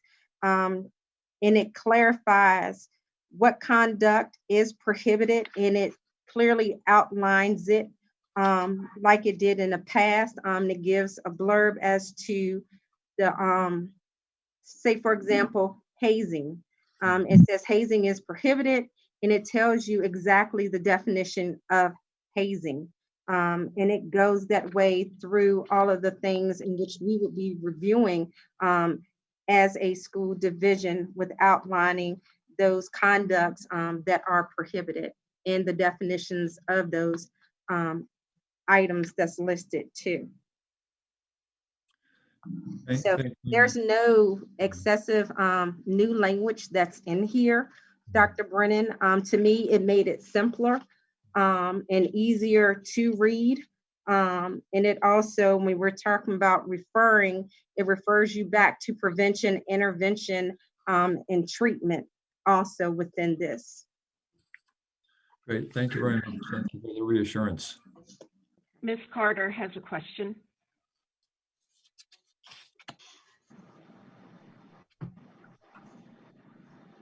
Ms. Carter.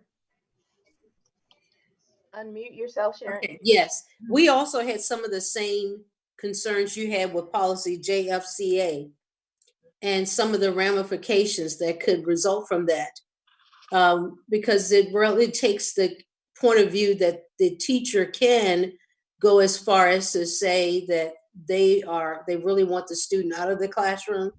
And then there will be it could result in a conflict between the principal and the teacher regarding how determined that teacher is that they can't serve that student or unable to manage that student in the classroom. So there are some concerns regarding that policy. And it's just some of the wording too is of concern. But we try to tease it out as much as possible. And also, LaTanya shared with us how they are really going to look at it with the student conduct, and also just I asked for more guidance with the teachers, really some training and just how this policy will be implemented and used, because there could be some negative ramifications I see. Great. Thank you very much. I also had a question from a community member regarding placing the motto in the schools, "In God We Trust." I think we also have to do the Pledge of Allegiance. And when I looked into it, I think it was made a law in 1956 and updated in 2003, but that we're mandated to post certain things. Is that not correct? That's true. Yes, that's true. Yeah, I looked into it. Governor Warner signed it into law.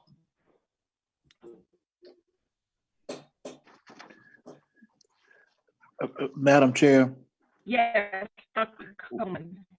Yes, would it be a fair characterization that once we can get down the road with this COVID-19 ordeal, that in light of previous discussions around discipline, I know there seems to be some concerns about some of the policies tonight, that we will eventually hear the school climate results surveys and then maybe review all of our discipline conduct policies for best practices in light of what we probably will have when kids start coming back after this is all over. Thank you, Dr. Coleman. I think that's a good idea. This is not up for approval tonight. We will vote on it on our June 2nd meeting. If you reread these and you have any additional questions, please reach out to Dr. Coleman and Ms. Brown. Thank you all. Thank you. That now takes us to the very short topic of the modified budget. Okay, we have a modified budget. Thank you for your attention. All right, well, what we've done is put together a short kind of option package. We took a lead from City Council when we were there on Tuesday. We noticed that the fire department presented some options. So what Kim and I did was put together some options for the board to consider. You can consider one of the options, you can modify the options, you can toss those options out and create a new option, but we at least wanted to have a platform for conversation. So what I would like to do is kind of go over these tables with you and the public, just so that everybody understands the information in them. And then after I go through the four different options, then we'll come back and we'll take some detailed questions, because I'm sure you have many. And I'm gonna see if I can get it up on the screen and share my screen. That would be great. Yes. That would be great, yes. All right, let's see. Ms. Morrison, can I ask a question while we're pulling that up? Yes, Dr. Brennan. Dr. Edwards, can you just give us a time frame of what we're hoping to do tonight and how we will deal with this overtime? As Dr. Gupta pointed out at the beginning, this information was given to us just recently. I don't think most of us had a chance to really look at it.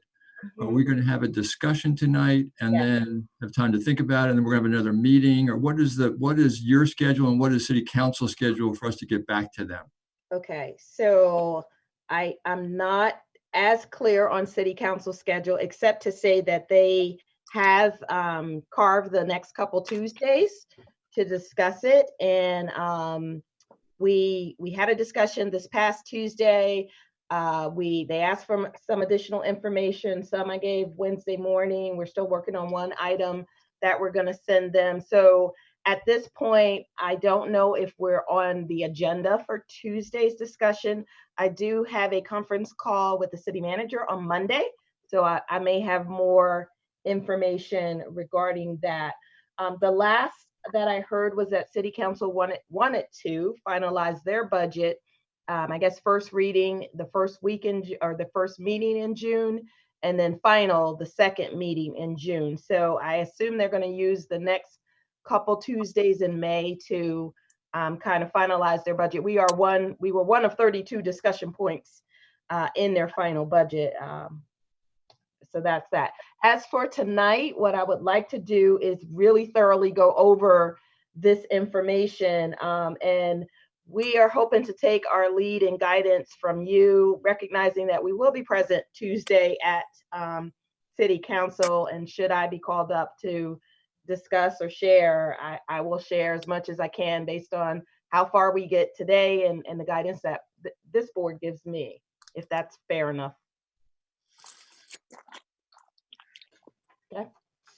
Okay, so what we wanted to do was kind of take you through, I'm calling this the revised COVID. You had the pre-COVID, now you got the revised COVID because we're still in it. I can't wait to get to post-COVID, but we'll tackle that one when I get to it. So we have 4 options for you. And I'm going to go over all 4. They're set up pretty similar, but you'll be able to pick out the differences.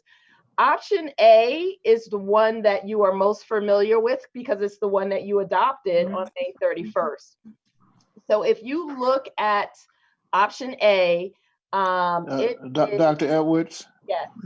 I have something is this what I'm supposed to be looking at? What are you seeing? Hold on. I see Screen something. share, Crystal. I'm sorry. Showing the wrong page. Right. Is it? We're looking at Gotcha. job categories. Oh, hold up. Let me see that. I don't know how we got to that. Hold on. Let me just get the right page here. How's that? Oh, yeah, that's good. Okay, That's great. All right. Okay, like I was saying, job categories are, no, here we go. Option A is level funding from the city of Lynchburg. This is the option that you adopted on May 31st. So we added a couple extra columns on this spreadsheet just so that you could be thinking through what next year would look like. But I do want to go over it. I've called it option A pre-COVID because it is the one that we had pre-COVID.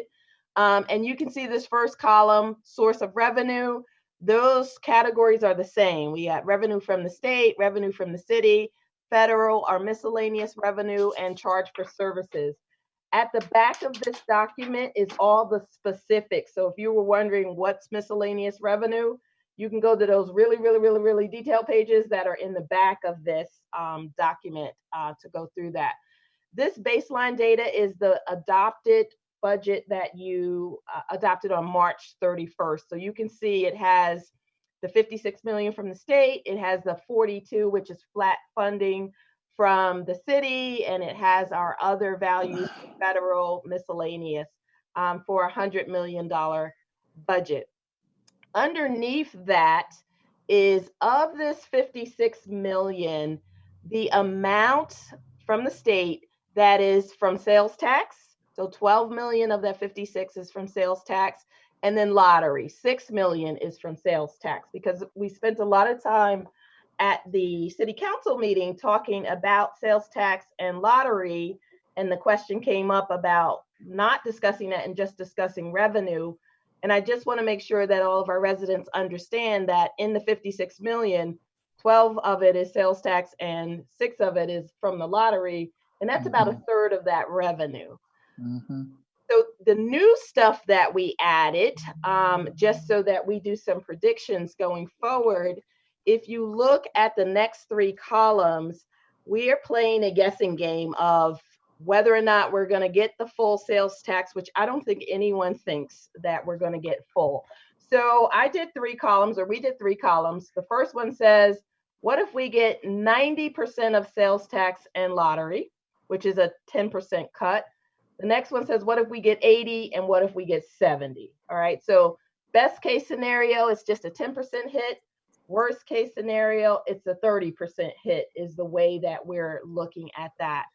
If you go to the middle row, you'll see of the 12 million, what 10% looks like, what 20% looks like, and what 30% looks like. So if we were to lose 10% of the sales tax and lottery, we're talking about 1.8 million. If we were to lose 20%, we're talking about 3.66, and so on and so forth. So that's the second column. So I've adjusted the total revenue based on, just in case we don't get the full percentage of state tax or sales tax and lottery. And then you've heard me say this, that I have tightened the belt. I'm trying to hold on to as much fund balance in the existing budget as possible for that gap. And that gap might be 1.8, it might be 3.66, it might be 5.49, but I'm anticipating a gap. So we already know in the current budget that we lost, that City Council has taken 1.5 million from the current budget. So that's off the table. We also know that we did not adopt textbooks, but that money is still in a textbook reserve, so we can't use it to do anything. So what Kim and I have done, and I've called it estimated usable fund balance. What are we anticipating that's not in a reserve, that's not tied to something that we might actually be able to use to fill the gap? And that's at this point in time, not knowing the sales tax. So we're just looking at this current fund balance. We think it's going to be about 1.5 million if we hold steady with the tight belt that we put in place, which we're doing really well with. The other part of that is you've heard a lot about stimulus money or CARES money. It has various names coming to us. And at the council, I talked about it being about 3.3 million on paper, but 22% of that may go to non-public schools or private schools. So I didn't count the full amount because I'm not sure if we're going to get it. We keep asking questions about that, if it's set up the way the other funding is. So I counted about 2.58 of that money as, okay, if I have to fill a gap, I'm not touching stimulus, I'm not touching my fund balance. I just want to, be cautious about what we're doing.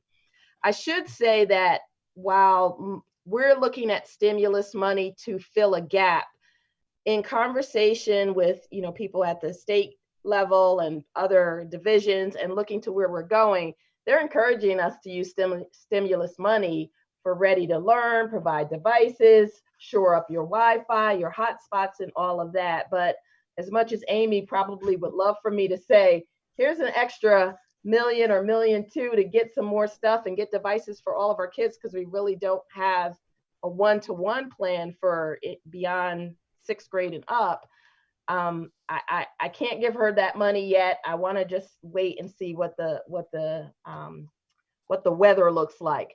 So if you still follow my logic, if we get 90% of sales tax and lottery funds, and we have a $1.8 million hit, so to speak, I would have about $4 million to fill the gap, and we would be in the plus on 2.25 million. That's assuming City Council gave us level funding. Remember, we're on option A. That's a great place to be sitting. That pretty much says we would have 2.2 million to do some wonderful things in terms of devices and hotspots and all of that. And again, assuming that City Council gave us full funding and that we only had a 6% hit. This is the pre-COVID budget. Let me say that publicly so people understand that this was pre-COVID. If we have a 20% hit of sales tax and lottery, you can see that has doubled to be $3.66 million. If we use the money that's available to us that we're projecting, we'll have about $417,000 left over to do some innovative things in terms of ready to learn. And then of course, if it's more devastating and we're looking at 30% of sales tax and lottery, we're looking at a deficit. So when the question came up, a school board member asked about the step increase.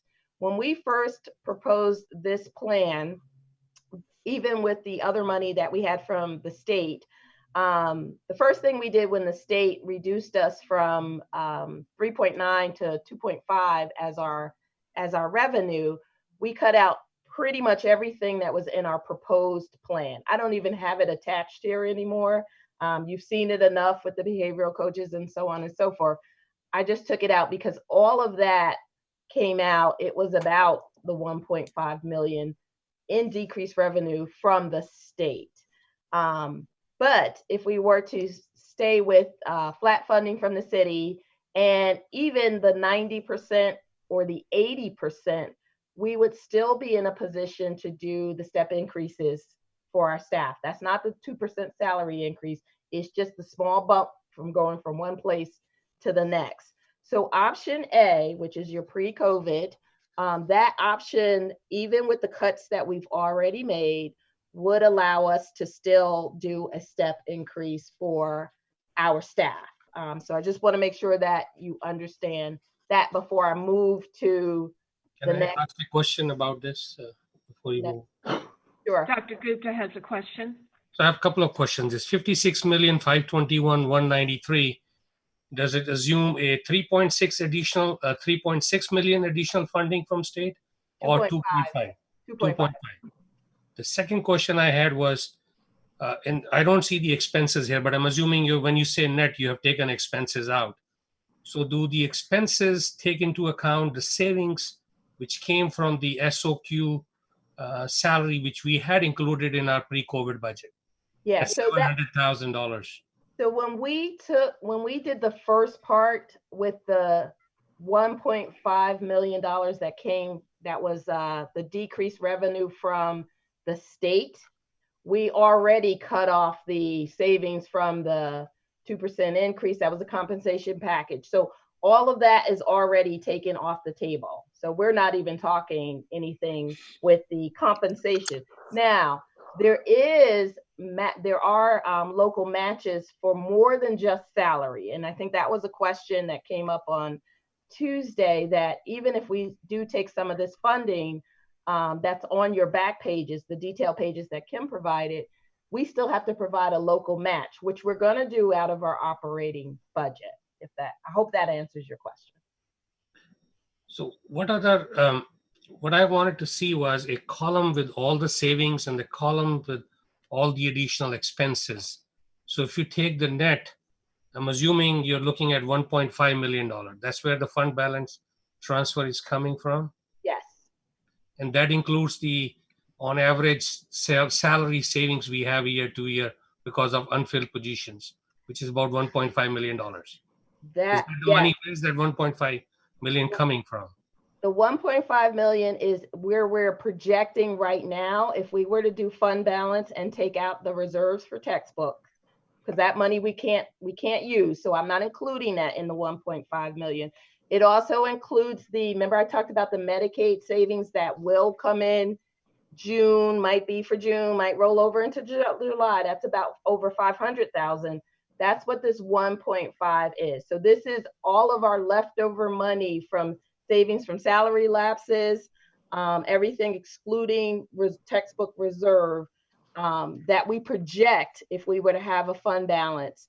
This would be something that we could use to plug a gap in the next school year. Because this year we have used $750,000 from salary savings for health insurance. So I'm assuming there's another 750 will be forthcoming from on an average of 1.5. Am I right, Ms. Kim, or am I? Yes, there is still some savings because we've had some vacancies that we have not been able to fill the whole year. Some of the 750,000 that was moved over to health insurance was already budgeted in health insurance. It's just that whoever took that position, maybe the person did not use the health insurance, so it was sitting in that line. It wasn't from a salary lapse, if that makes any sense, if that helps. So what's your projected dollar amount for the savings from unfilled positions in this current fiscal year? We have run some numbers. We were getting those together after we saw Dr. Brennan's request for the meeting. That is where we're coming up with that 1.5. So when you say run some numbers, would you be sharing with the board what those numbers are? Yeah, we were preparing for the, I'm assuming the upcoming finance committee meeting. we weren't sure what your next steps were as a school board. So that's one of the things that we wanted to talk to you about. But we wanted to give you the broad overview of options and really set the tone for where we think we are. So the 1.5 that we have listed as our usable fund balance, again, I have to keep saying, because we did not buy the textbooks, so that money will be sitting in the textbook reserve, but it will look like fund balance at first until it goes back to the textbook reserve.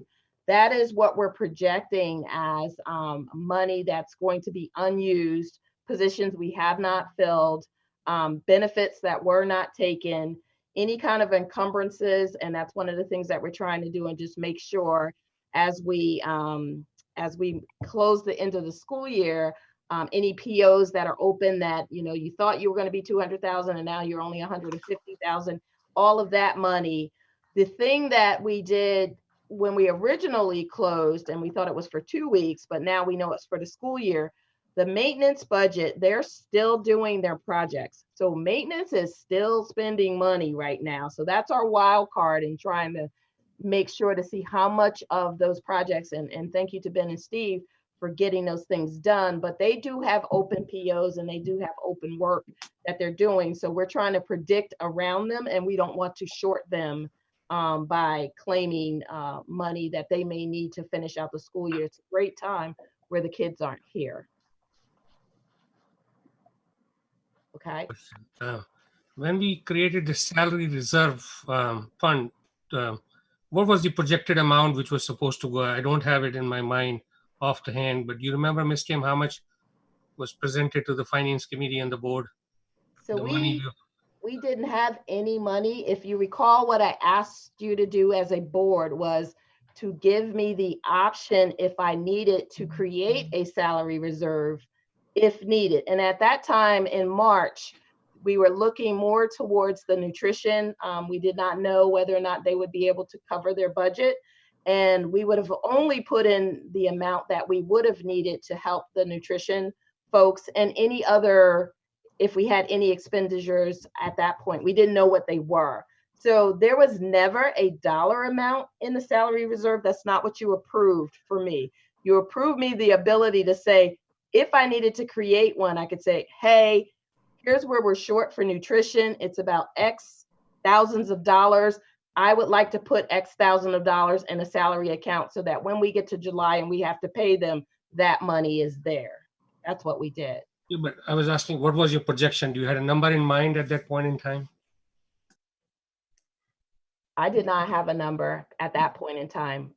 The biggest caution that we did have was that we had the cost of the meal reimbursement, and the differential was the nutrition department typically fed over 5,000 kids a day. That's what they were getting reimbursed for. And when we first started feeding kids, we were up to probably an average of 2,400 to 2,600 a day. So we were cautious about, well, if they were being reimbursed for 5,000, but we're only feeding 2,600, whether or not they would be able to make payroll. And we certainly didn't want to tell our nutrition workers that we would not be able to make payroll. So at that point, that's what I was looking at as a possible, and we wouldn't feel that until later after they've exhausted their reserve. Yeah. Dr. Edwards, can I ask a question? This is Bob Brennan. Sure. Looking at the cuts in the sales tax and lottery funds, I know that, the city council, when they did a presentation a couple of weeks ago, they looked at local sales tax and they based it on different quarters. Fortunately, their fiscal year and ours coincide. They see their biggest hit being the next quarter, which is their quarter one, where they see it, they're predicting a drop about 15% in that quarter. Then hopefully, if things do open up and businesses come back the second quarter, they'd see it decrease about 3% for an overall annualized loss of about 5%. Do we have any information from the Department of Education or whoever looks at this in the big picture for the state, what they would predict for sales tax? Because this is like pretty drastic cuts in the sales tax, like for example 30%. That's question number one.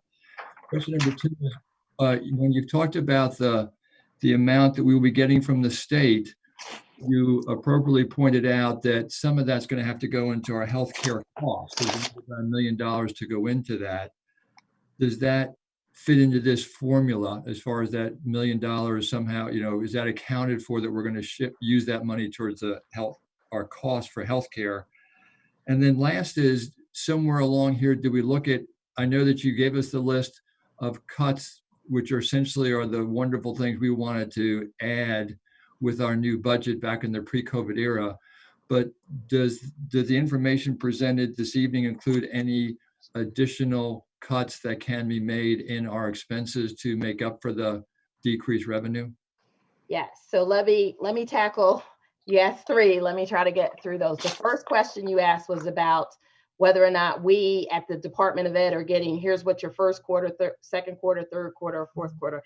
I can't tell you how many Zoom calls that I've participated in around our area, all of Region 5, all of the Commonwealth, with state superintendents. And the questions that we ask each other are exactly what you see on my sheet. How much are you predicting? Because we have not received anything like it should be this for quarter one, this for quarter two. It was anywhere from, it could be 5%, 10%. Some places are predicting 50%. So that's why you see me do a 10, 20, 30 right now, just to kind of look at what could happen. And I will say most of our colleagues in and about the area are between the 25% is where they are. I've highlighted the 20% as a place where, if you ask where Cautious Crystal's living right now, I'm living in the 20% zone. So I'm trying to hedge my bets on, all right, if we're in the 20% zone, what does that look like for us? So that's your first question. Your second question, and I've already lost it, so give it to me a little bit differently. Sure. That's the health insurance cost. We're hoping we're going to use some of the state funds to put in for our health insurance costs. Yes. So when I presented on Tuesday to City Council, you saw that we got an increase in state revenue of about 2.5 million, and about 1.8 of that is the health insurance and the VRS together, because VRS went up as well. So we've already taken that into consideration and looking at this budget, that money is already, we know that's going there. So we're not even thinking about using that to shore up any gaps or any additional projects for return to learn. And then your third question about positions and other areas. So the quick answer is yes. We are going to have a position control party. So my strategy is, and it's very similar to what we did the last time that we did a reorg, is to start with retirements, resignations, and attrition, and trying to do no harm in having layoffs or rifts. So it depends on where the cuts are. And earlier you saw the opening screen on my computer, because that came up at City Council too, that there's over 90 positions posted on your website. Some of those have been on our website since the beginning of the school year. We just have not been able to fill those. Some of them are on there because they are open positions, which means the person in that position has left, but we're not interviewing for that position at this time. But the person has left, so it is an open position. And then some of them, as you saw tonight when we did the Perrymont principalship or the EC Glass principalship, are open positions that we need to fill because we need the leadership in that area. So we are looking at that in terms of what can we hold off on doing, because we're not sure when the brick and mortar part of school will start. School's still going on. And then the other thing is, how can we repurpose, retool? So yes, we are working on a list for that, but that list changes depending upon the options and how much. So where I might make a small concession cut here or there, if we're talking about less than $1 million, if you're talking a larger amount, I might have to do something different with that. So I will get to that, but I kind of just want to go over this chart and the area so that you see the impact and then you guys can give us some direction on what where you want to go. Dr. Edwards. Yes. And I totally agree. But to what Dr. Brennan was raising, is it your understanding that it will be probably around July and August that the reforecasting for the sales and lottery tax will take place? So that's down the road, right? Well, July and August we'll have a better sense of what happened this current school year. My understanding is that at least even on the city level, we're looking at October for everybody's going to kind of sit and wait and see where we are in the month of October in terms of can we move forward? People who are having hiring freezes, including the city, I think I heard them say that as well. So that was more of we're looking at it month to month. So, but definitely October was where we're going to get a better forecast. Is it fair to assume your break-even point is about 75% under this scenario? I'm sorry, say that one more time, Dr. Gupta, I didn't hear you. Your break-even point is about 75%, 25% reduction. For this option. For this option, right? Yes. So, and again, let me remind everybody before we lose where we are. This is the pre-COVID option that assumes that City Council would give us full flat funding from last year, the 42 million. And what we did was just say, even with that 42 million, what might happen to state revenue? And that trying to give you a picture here with that. And then of course, predicting our fund balance and our stimulus money to the best of our ability. So what I want to do is show you some more. Dr. Yes. That was my question. I noticed that all three of them have the same, that the city will give us level funding. Was there an option that? No. Let me go over them. I'm gonna explain them to you. So let me get to the next one. I'm sorry, I can't see anybody, so I'm not able to call on people. So that's okay. Okay. That's okay. Let me go to the next option, and then I will show you what happened here. So option B says level funding minus $1 million. So that's us asking for $1 million less. So we took our original proposal and we subtracted $1 million, and this is what we're asking from the city. So if you look at the city line, instead of 42 million, it now says 41 million. So this is this is our option B.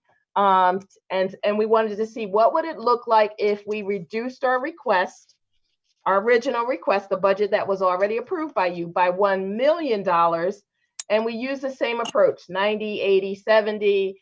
We use the same projected fund balance, projected stimulus package, and where would we fall and what would those gaps look like? And again, I'm living in the cautious 80% zone. So if we were to say to council, we are going to present a budget that is $1 million less. We recognize that, you know, this has affected everybody. We're looking at, if we use our stimulus and our projected fund balance, of a gap of about $582,000, a little bit over that. So yes, are there already some savings that I'm projecting from some things that are occurring right now? Absolutely. Are we looking at positions? Absolutely. Were we still trying to see if we could cover the step increase? The step increase looks a lot different when I'm almost $600,000 in the hole than it did on the previous page when we were asking for flat funding. So one of the reasons why we were asking for flat funding is because we knew we could do the step increase. And even with the compensation package, we were hoping to make that.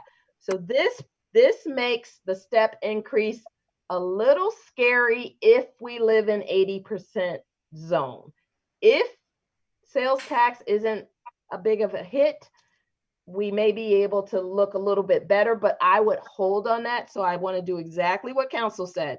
Let us wait until October and see what our revenues are. And I think, Bob, you said if they're looking really good, we can retro back.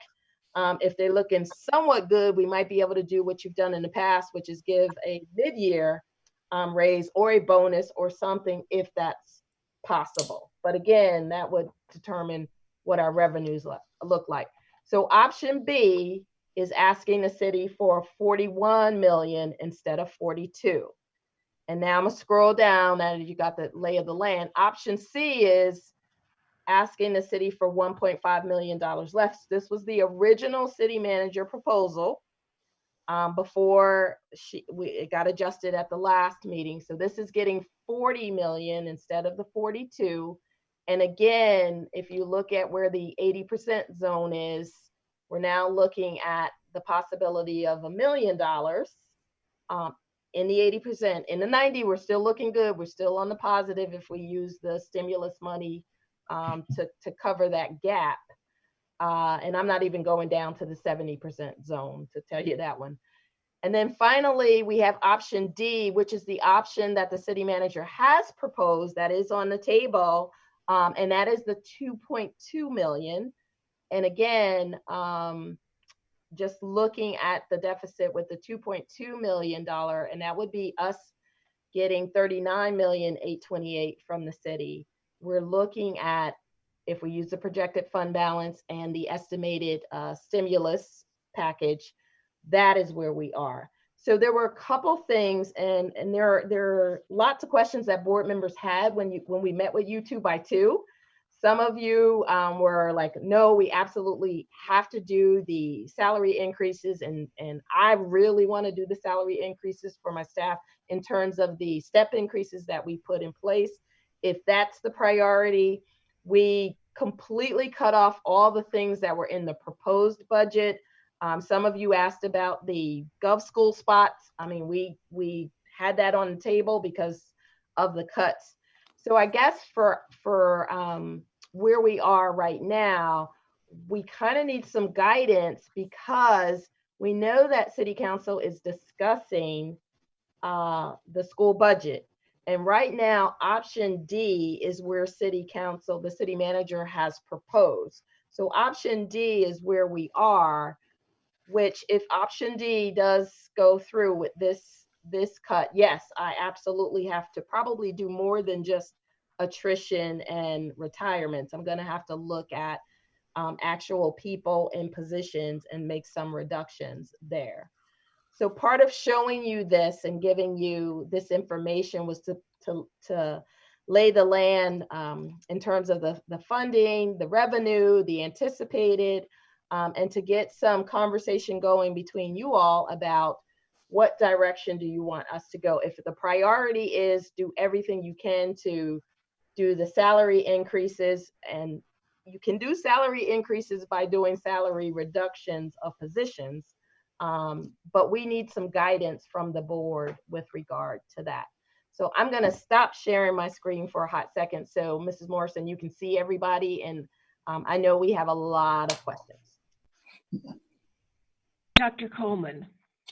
I'm just going to get it started. I certainly do not want us to have any rift where we're getting rid of essential staff or at such a time as this.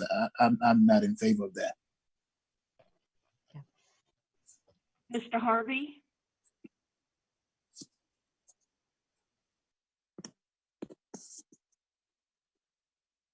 Mr. Harvey, you're muted. Thank you. I'm sorry. Within my industry, we're predicting a state loss of within the sales tax of 15 to 18%. So I think Dr. Edwards is being conservative with the 20%, and I can definitely appreciate that. I think my recommendation to this board is going to be simply for us to be doing our due diligence. Obviously, option D, I mean, we are in the red. So, you know, I personally think we need to be just taking that off the table before we even really start, because that obviously, you know, it puts us in the red, and we wouldn't be doing our due diligence as board members. Secondly, you know, when I start looking at option and B and C, C puts us dangerously close as well. If we're in that, you know, 15 to 18%, again, option, and this is without any type of step increase. So I would almost like for us to stay in the realm of discussing options A and B. And I will go ahead and state that my position is that I will only be voting for option A. And the main reason that I state that is I am adamant that we need to maintain the STEP program. I agree with Dr. Coleman. I also do not want to see any of our staff be cut at this time, but I also want to be very adamant that we have talked about funding the STEP program for our staff for years. I came on the board, and this was one of the biggest questions that I asked since I've been on the board, to make sure that the STEP increase was sustainable. And I understand we are in trying times here, but obviously we believe we have a budget that we as a board can vote on and send to City Council that honors what we have told our staff. So with that being said, I would welcome to hear what other board members have to say. But again, I would like to ask that we could possibly consider taking options C and D off the board, but because we can't even meet our due diligence as a board to be passing a budget that is realistic, that keeps us out of the red. Thank you, Mr. Harvey. Dr. Brennan? So I totally agree with Mr. Harvey and his comments, but a couple of additional comments. One is that related to my comments before, when I was talking about how we looked at other cuts in expenses, I am not suggesting any cuts in salaries or changing the STEP process. My question is, we looked at other cuts in other areas. And we've talked about looking at stuff instead of people when we look at the salaries. And I really want us to look at stuff, such as a capital improvement plans, such as the textbook reserve, which I understand we voted on that, but do we still have to proceed with that? Do we have to proceed with all of it? Are there other areas that there are funds that we can use in place of making cuts to the pay scale? Because I agree with Mr. Harvey, and I'm sure with every other board member, we don't want to do that. Finally, I have to say, having sat in City Council and listened to talk to them, and I'm sure many people have watched that, this is not an option for us of A, B, or C. City Council is saying we have to decide between C and D. They've already cut us $1.5 million, and that's not been back in discussion again. The real discussion with them is, are they going to cut the $700,000 that they've added on to it?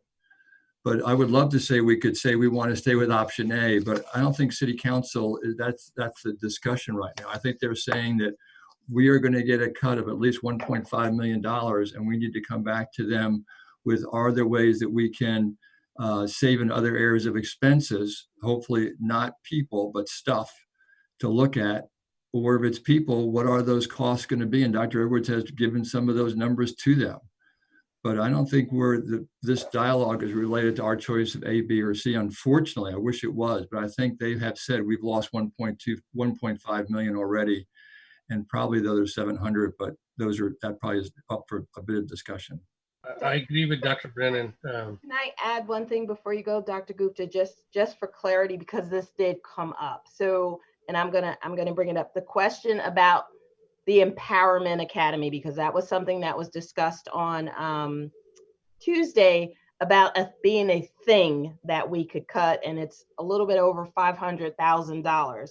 But I just want people to understand that when you say cut the Empowerment Academy, there are 4 teachers, a nurse, a guidance counselor, and a program manager that are there. So if you cut that program to get that money, you're cutting people. So as we think about programs, just be cautious about programs that people are attached to, because you can't keep paying the people if you want the benefit from what the program costs. And we gave you that cost, but it was inclusive of salaries and benefits for the people as well. And I'm sorry for interrupting Dr. Gupta, but I just wanted to make that clear.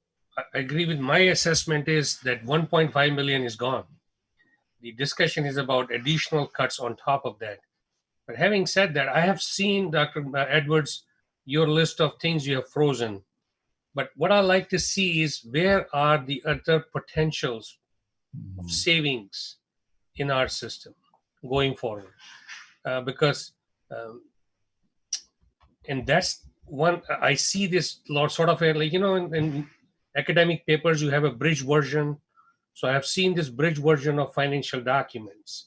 And I serve on the finance committee, but I've not seen a detailed version of where or discussion of where the potential savings could be as we go forward. May I say something? I think at this point, for us to sit down and go line by line and look for savings is futile, because it's going to change every single day. And I think what we have to decide is, what do we see that we need for our school system? What do we need to ask for? And yes, we know that we're in a tough situation. The city's in a tough situation. The state's in a tough situation. But that doesn't mean that all of the savings have to come from the school system.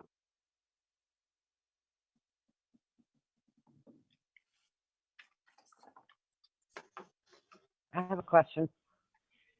Ms. Evans?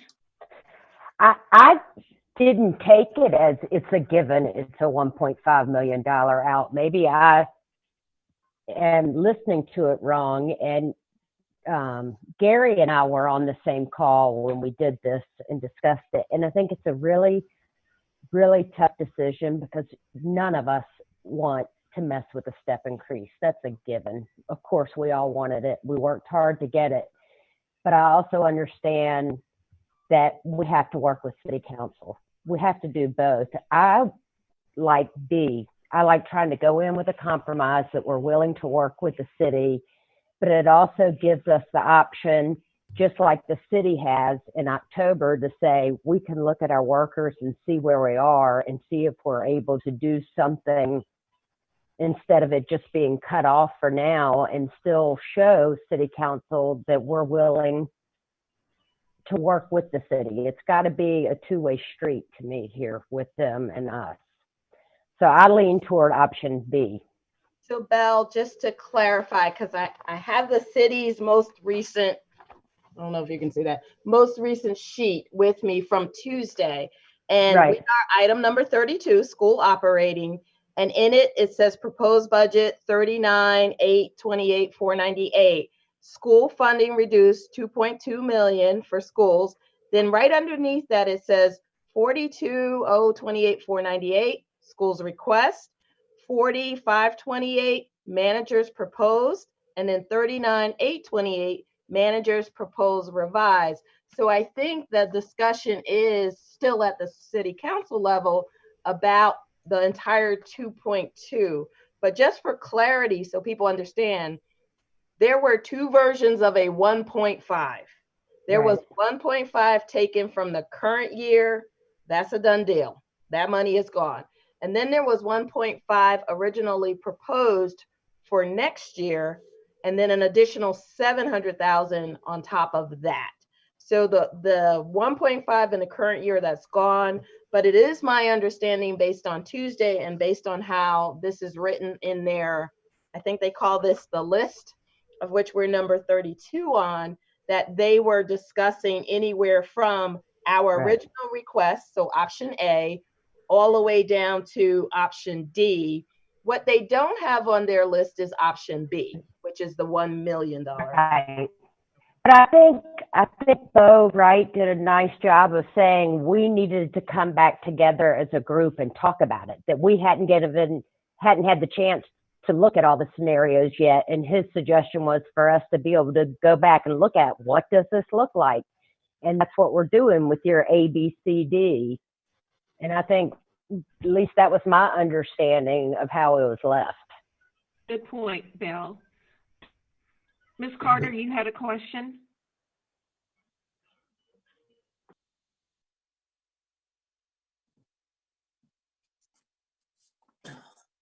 On the step increase, and we really wanted to make sure that we could maintain this and continue that, and I'm still for that. Also, but I'm not for doing that if it's going to make us have to make significant cuts to additional staff to give an increase. But at the same time, I'm not for targeting a program to say that that's where we have to target to get the monies that we need. I think we need to not just to look at one program, but we need to look at everything. I know we have done that. And I'm also with Bob, with Dr. Brennan and Mr. Harvey, regarding, I think City Council has made or is really looking at not giving us the exact amount we want.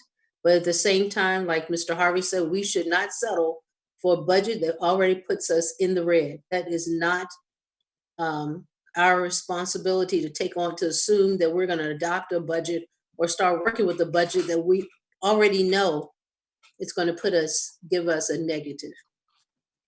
So I'm for working with B. That's all. Thank you, Sharon. Dr. Nilles? Try this. So the city's revenue reduction estimate is about 3% from last year. Right. And if we take a 3% from our level funding request from last year, which happens to be the same as this year, then that works out to be a reduction of about 1.26 million.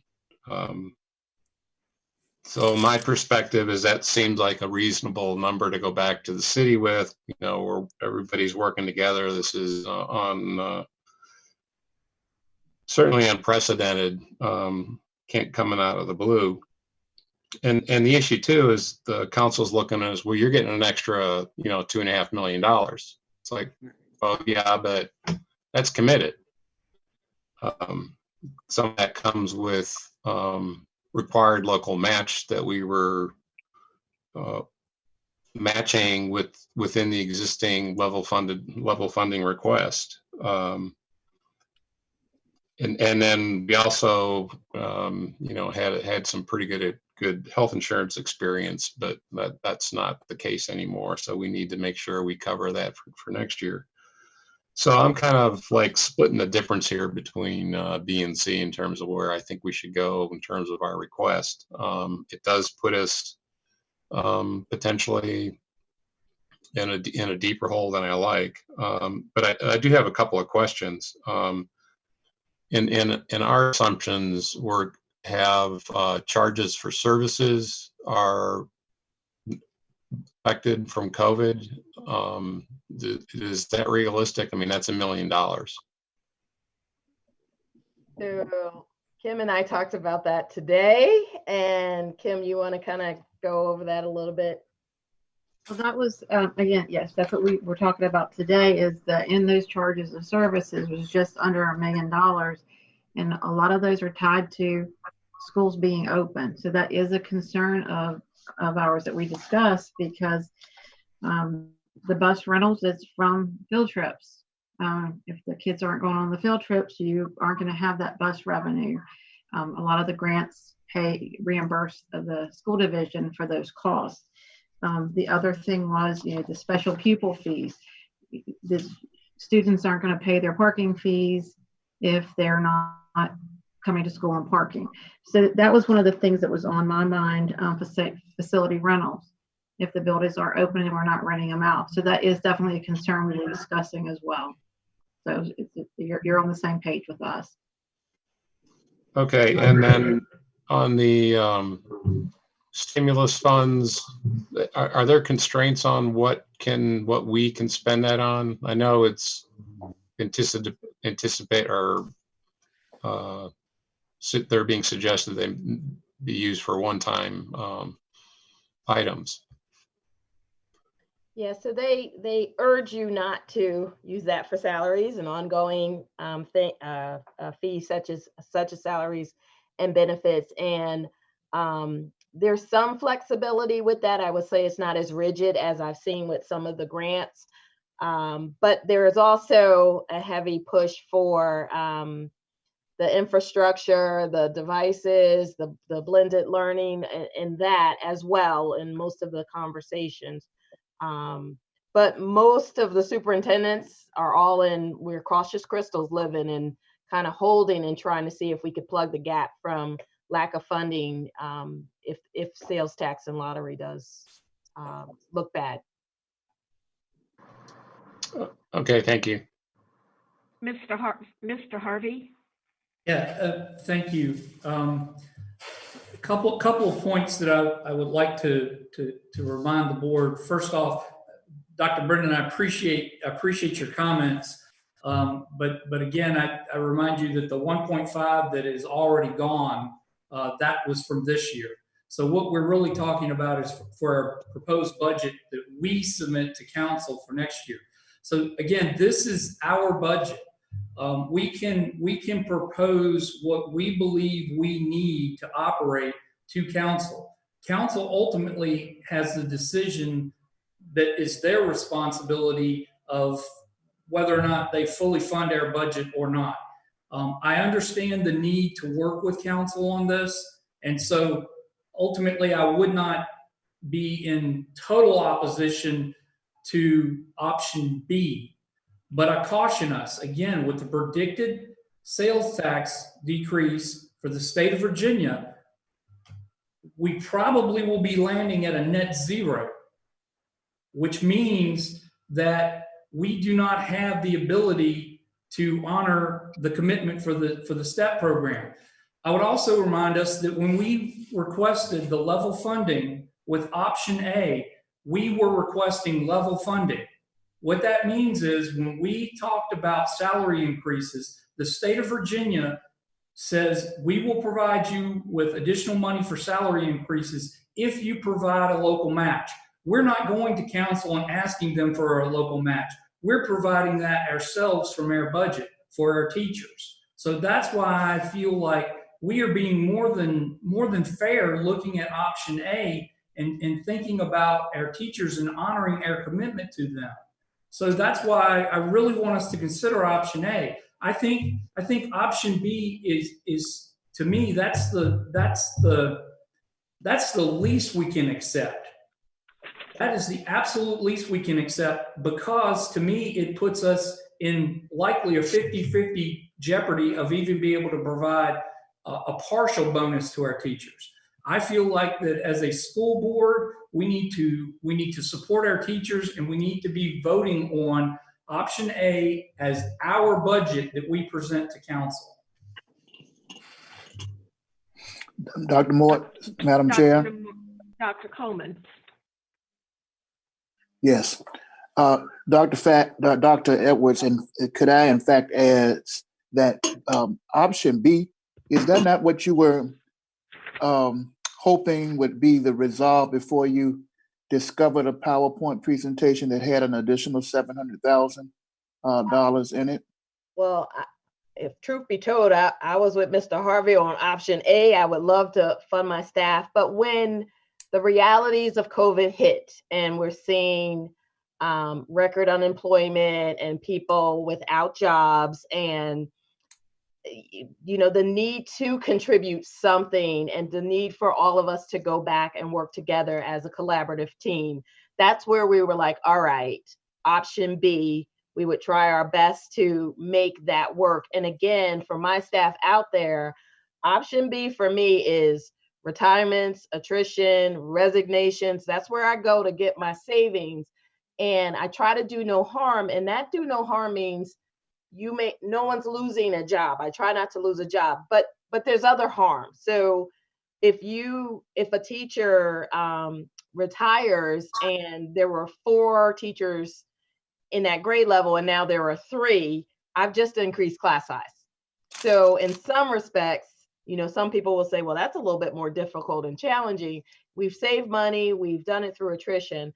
But we recognize where we are in the city, where we are in the state, where we are in the country. So option B was our attempt to work with council and say, if you're predicting $6 million and you've taken the 1.5 million, you've taken the task force money, which is to help with schools in the future. Here's an additional $1 million that we're going to work without, even though it is not what I would like to have happen, but understanding it's all right. So with option B, is there a freeze and review in October? Yeah. Option B, there is a freeze because I don't want to get overzealous. And then we, just like council said, we'll come back in October and look at And looking good. And with your counterparts, this would be something that is probably going to happen within the region as well.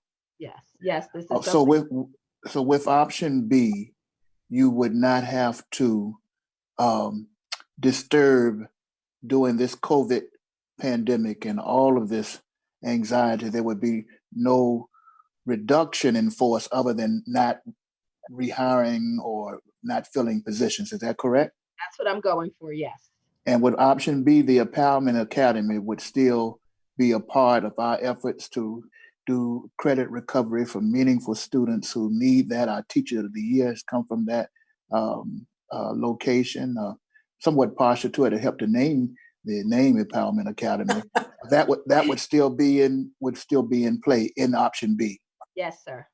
Now, I would support Gary Harvey 100. I mean, he's given a bang-up explanation of why we should do option A. I understand that, but I hear school board member Carter a little bit ago being realistic. I don't want to see a reduction. So that's why I would favor option B. All right. So what I have now, I'm taking tally. Mr. Harvey, you say option A? Yes, absolutely. Ms. Evans, you support option B?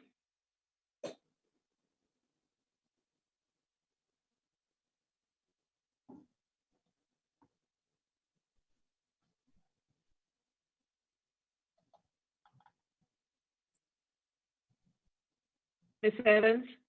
You're muted. I'm like, why isn't anybody going? Yeah. Sorry. I go with B.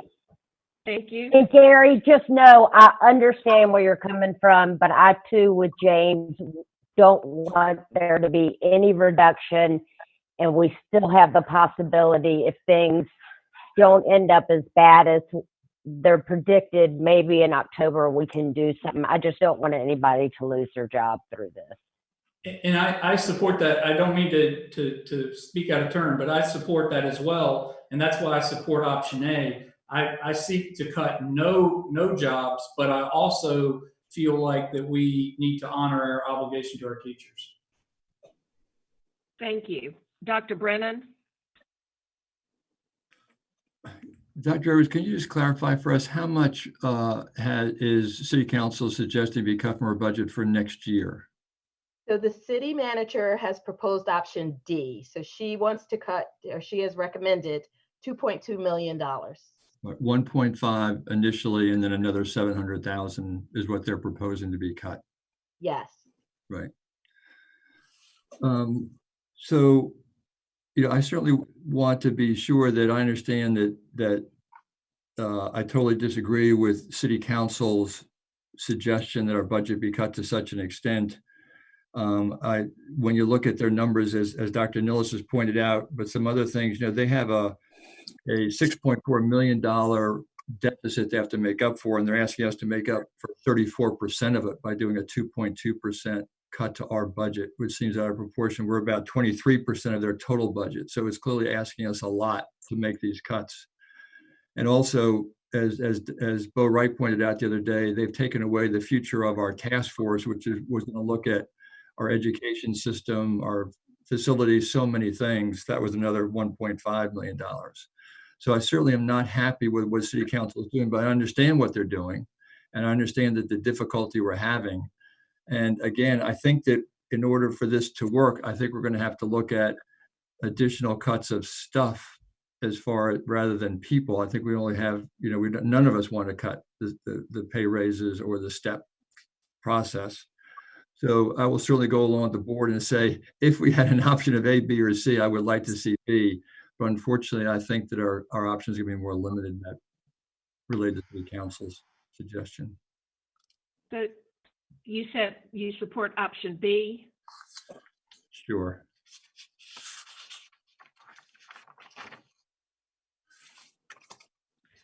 Dr. Sinai?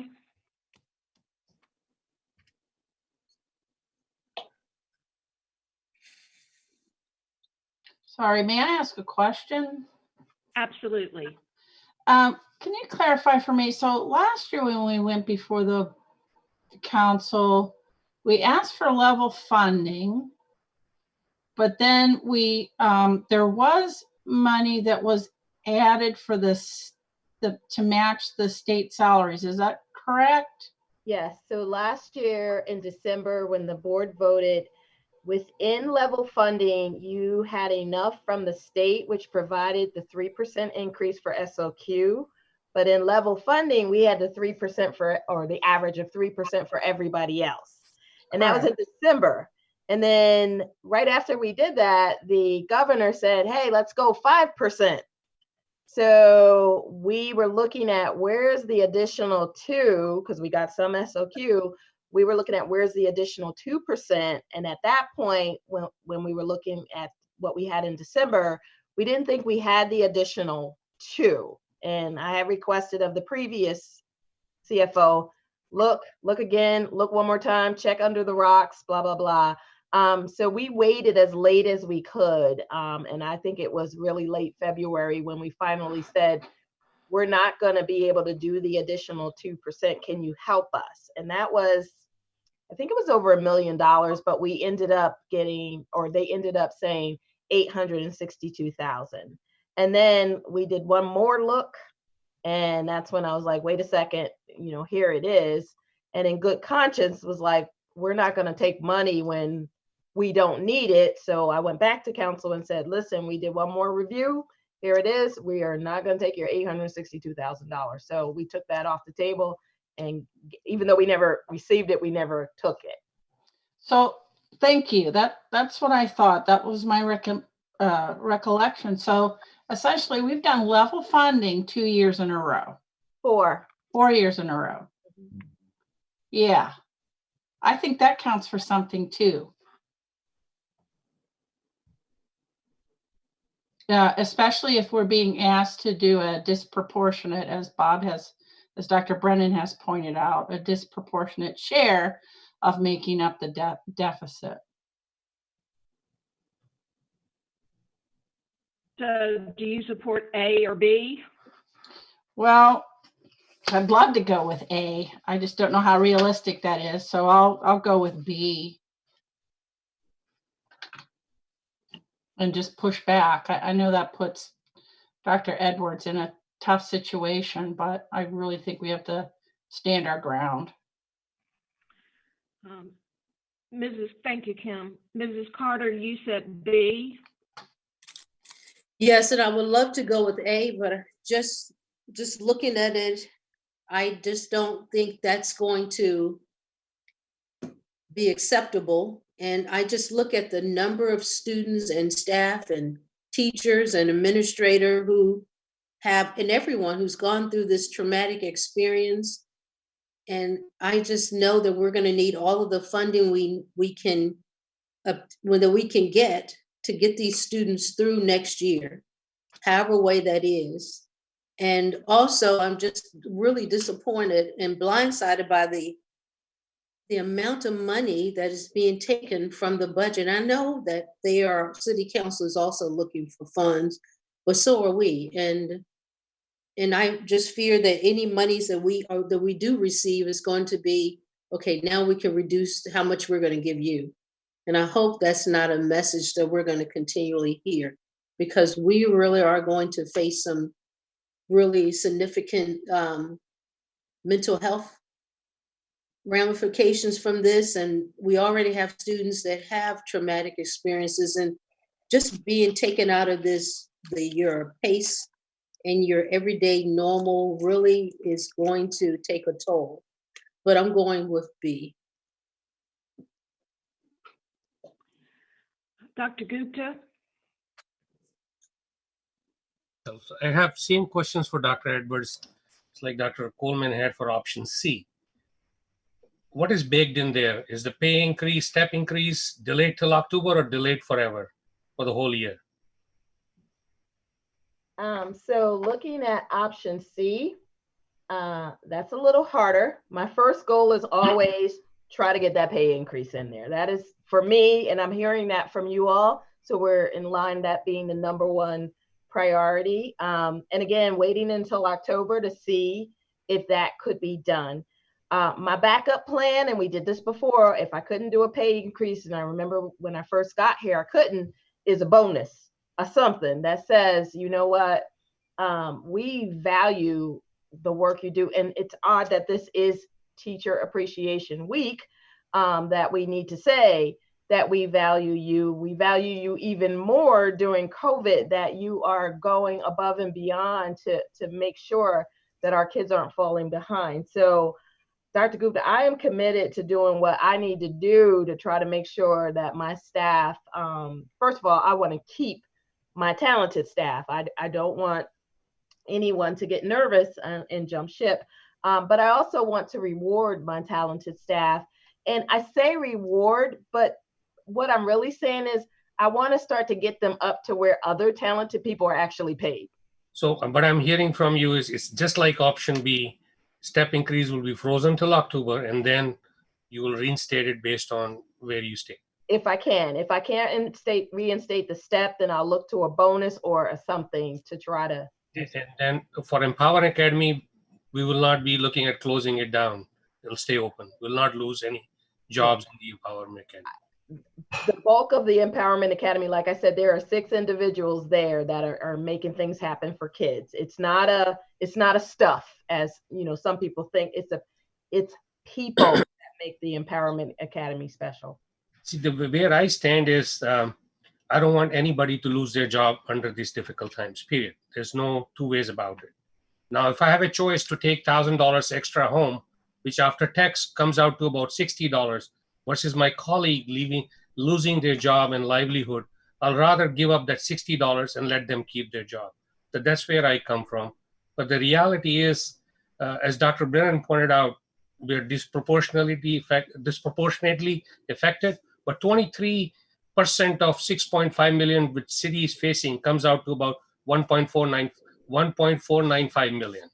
So if you give a reasonable explanation, $1.5 million cut is what will end up compromising. But as you said, realistically, C is the option, which we don't want to be going there too much optimistically and then retrieving back. So I'll go for option C.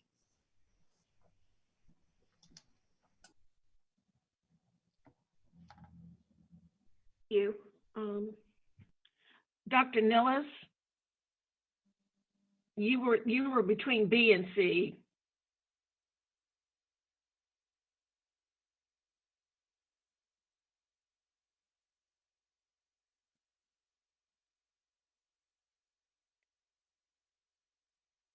Dr. Nilles?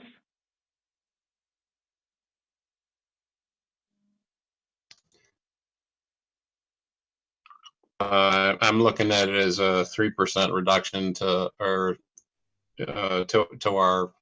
level funding request. So I'm kind of splitting the difference between, I guess, B and C. So if you want to do a weighted, put me 1/2 on B and 1/2 on C. And we're going to have to. There's just no way to predict how this is going to work out, and we all know that. And we're just going to have to be prepared to do what's necessary. It's a tough situation for everybody. Thank you. James? Oh, I'm resolutely with B, and I believe that that the board collectively, if we feel like we need another meeting before we go back to council to hash some more details through, but my bottom line will be the kids, and as some of you have stated, they deserve the best, and we do not know what post-COVID education is going to fully look like and what we're going to need. And to strip us and cause us to have to trust, that's asking a lot. And so I want to go with B, because I think that it is showing due diligence on our part to say we're willing to make some sacrifices. And in so doing, we can ensure that we keep a calmness amongst our staff and can go forward and do what we need to do. And I would be interested in the research. I know that Lynchburg City does an excellent job. I want every member of council to know I preface my statement by saying that. But I'm interested in knowing what is happening with the local effort of appropriating bodies around the state during this COVID-19 pandemic. Are other school divisions experiencing are seeking to reduce their local effort to their school division at such a time as this? And I'm not sure I'm hearing from any school divisions that are experiencing that as I'm talking to my colleagues around the state. And so, again, I'm not trying to suggest that our city council is not doing what's best for everybody, but I'm just saying our future, the city's ongoing future, hinges on what we do with these kids now. They cannot fall through the crack. We've got to keep our good staff. I'm going with B. Dr. Brennan, you had another question? Actually, I think that was left over, Susan, but I do have a comment, and I'm going to, I think, change my vote, which is that, you know, it's just a shame that when financial crises like this occur in the state and nation, it's the schools that always take the biggest hit. And it apparently happened in 2008, and we've never recovered from that as far as funding from the state and the federal government. I think this is clearly a very terrible and unusual situation with the COVID-19 infection, as we all know, and the impact it is having on individuals personally as well as financially, and as far as the city goes too. I think the reality of it is that they're struggling and we're struggling. And as I suggested before, I really think we only have two options, which are C and D. So I'm going to change my vote and join Dr. Gupta, because I think the reality is that City Council is not going to change what they're asking. We're going to need to figure out how we can deal with that, which I know it's going to be all up to us to come back to it and try to see how we can match that. But my vote's going to be for C, just based on reality and the City Council's comments. Dr. Sinai, you had another question? No, that was for my previous question. I'm sorry. That's Mr. all Harvey? right. Mr. Harvey?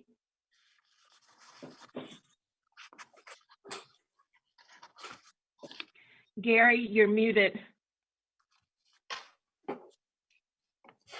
I would like to remind my colleagues, I understand about the reality of what City Council may or may not do. And I understand the need to work with them. And that's why I say, ultimately, I think we will need to come back somewhere to B. But this is our budget. This is what we vote on. This is what we submit to council and say, this is what we need to operate the high quality school system that we want to be able to operate.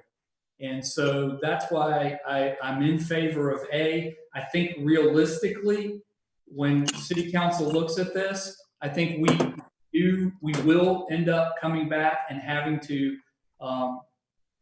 make some type of sacrifice with our budget. But I don't think we should be going in saying, okay, we're going to allow for C at this point, because C clearly shows us, based on reality of where we anticipate sales tax being, we're going to be operating in the red. And our due diligence as board members cannot be that we would approve a budget that operates in the red.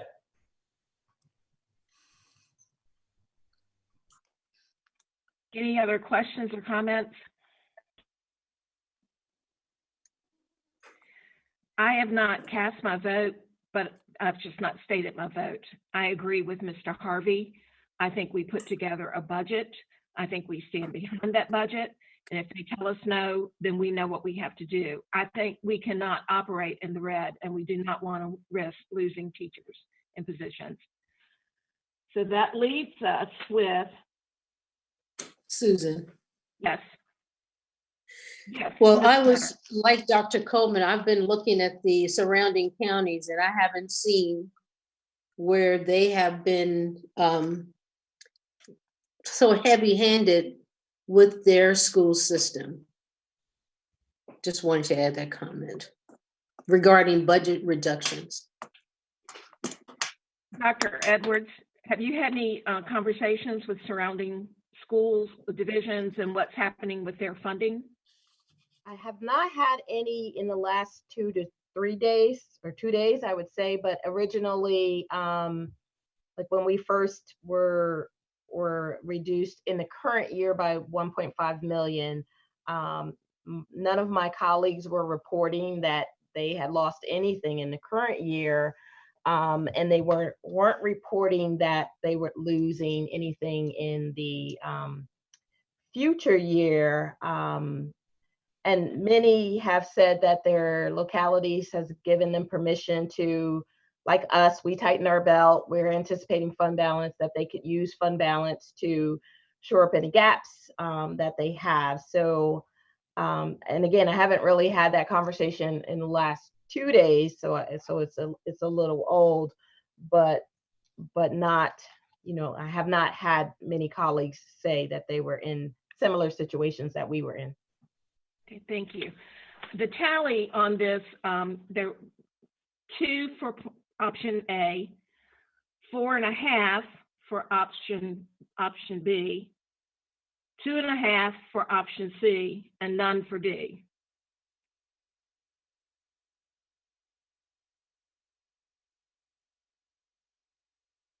So that would be, it's not a majority, but there are more votes for option B.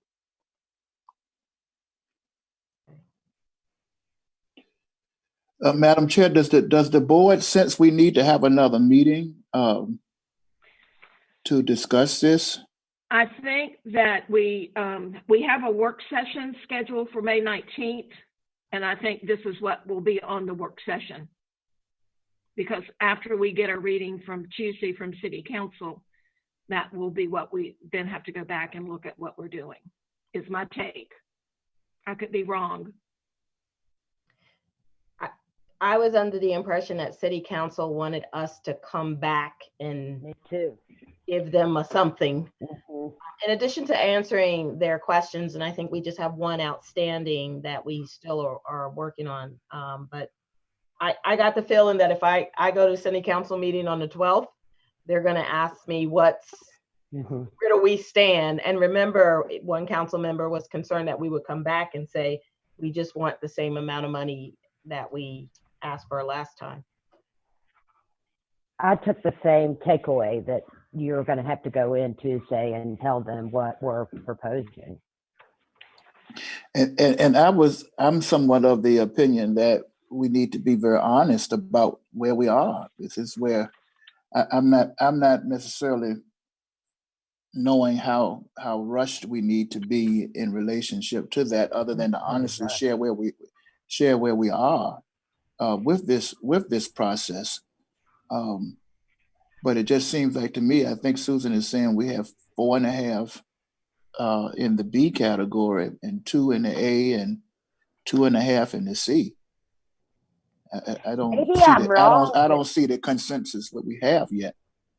Technically, I think had they wanted to, they could have voted on it last night. I think we were fortunate enough that some people said, hey, the school board hasn't had time with this yet, but they had every right, I think, to vote on it last night without us being able to do anything about it.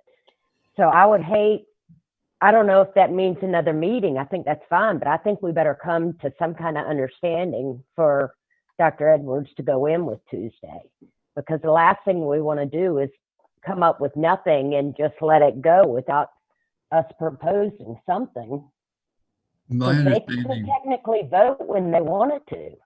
my understanding is the same as Bell's, that my understanding is that this coming Tuesday, their main agenda item is going to hear from the city schools what they want to do with the budget, and they would like to vote on the budget with the last item there.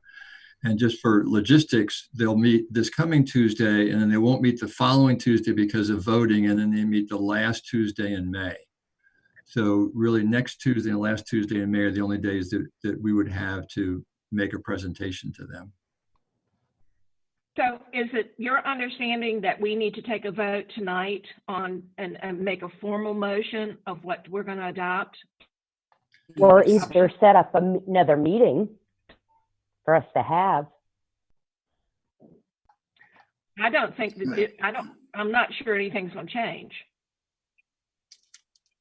My point is that we have an appropriating body. They are to provide local effort to the schools. We don't have the ability to raise taxes. So, you know, I'm not necessarily clear that we are clear tonight. If based on what Bob is expressing, we have until Tuesday. But I don't see how you get a consensus out of 2, 4.5, and 2.5. And so if we're not ready, we need to do something else tonight in relationship to it. I may see this political process a little differently. Maybe, you know, I think there's some other variables afloat that I won't discuss in this setting. But I think that we need to come to some level of consensus. I just don't think we seem to have it tonight. Now the chair is saying it won't change, and maybe it won't. Well, but let me put it a different way. I think we do need to come to a consensus tonight. We have to have a presentation to the school, to City Council on Tuesday, and that may be the last time that we get to do it. I am going to ask, I think, someone could make the motion for the school board to adopt Plan B or Plan C, and then we could have a second and we could take a vote. I will support Plan B because I think that's the best we have in terms of leverage. It means that we can come back and maybe, I'm changing because then we can give our teachers and our staff a hope of giving them their step. Madam Chair, before you do that, is it any way, I don't want to put anybody on the spot, that either Drs. Brennan, Gupta, or Millis could maybe just share with us one more time why you're feeling so strongly about C as opposed to B?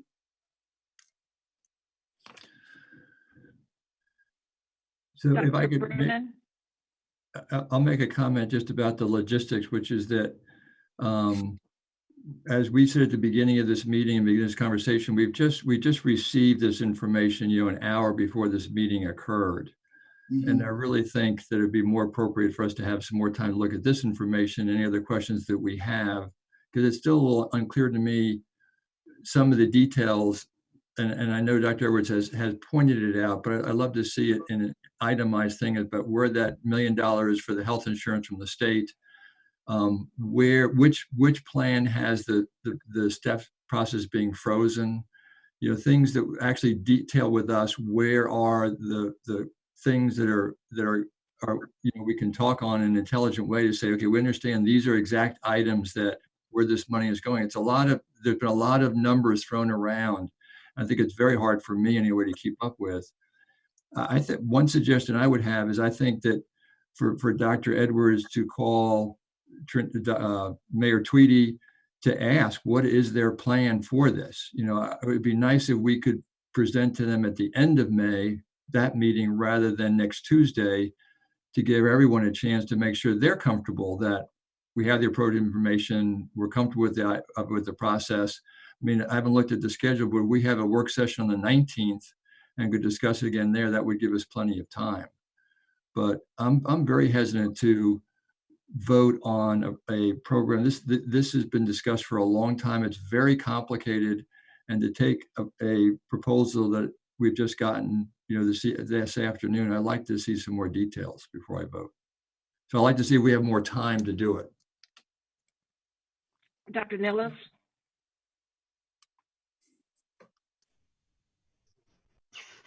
I guess we're going to have to work the details out. I mean, that's just the reality of it. You can sit there and plan everything out, and it's going to be based on a whole bunch of assumptions. And a month from now, that can get all blown out of the water. You know, I'm being realistic. I think a 3%, which is a $1.26 million reduction in the request, is aligned with what the city's budget cuts are. So I think that shows good faith. Certainly, I'm sympathetic. In fact, I really feel it's important for us to maintain the steps to the best extent we can. We're going to have to work through that regardless of the situation. Hopefully the economy recovers and the state opens up, and we don't get any second wave hiccups. So that's where I'm at. I think it's, you know, this is our responsibility. What we need to do is just set the budget request. I don't think we're ever going to have enough information to feel comfortable. This is not a good situation for anybody. Unfortunately, city's got a bullseye drawn on us, and you know, we're the biggest line item in their budget. It's understandable, and I think, you know, we need to. My position is we need to do a $1.26 million request cut.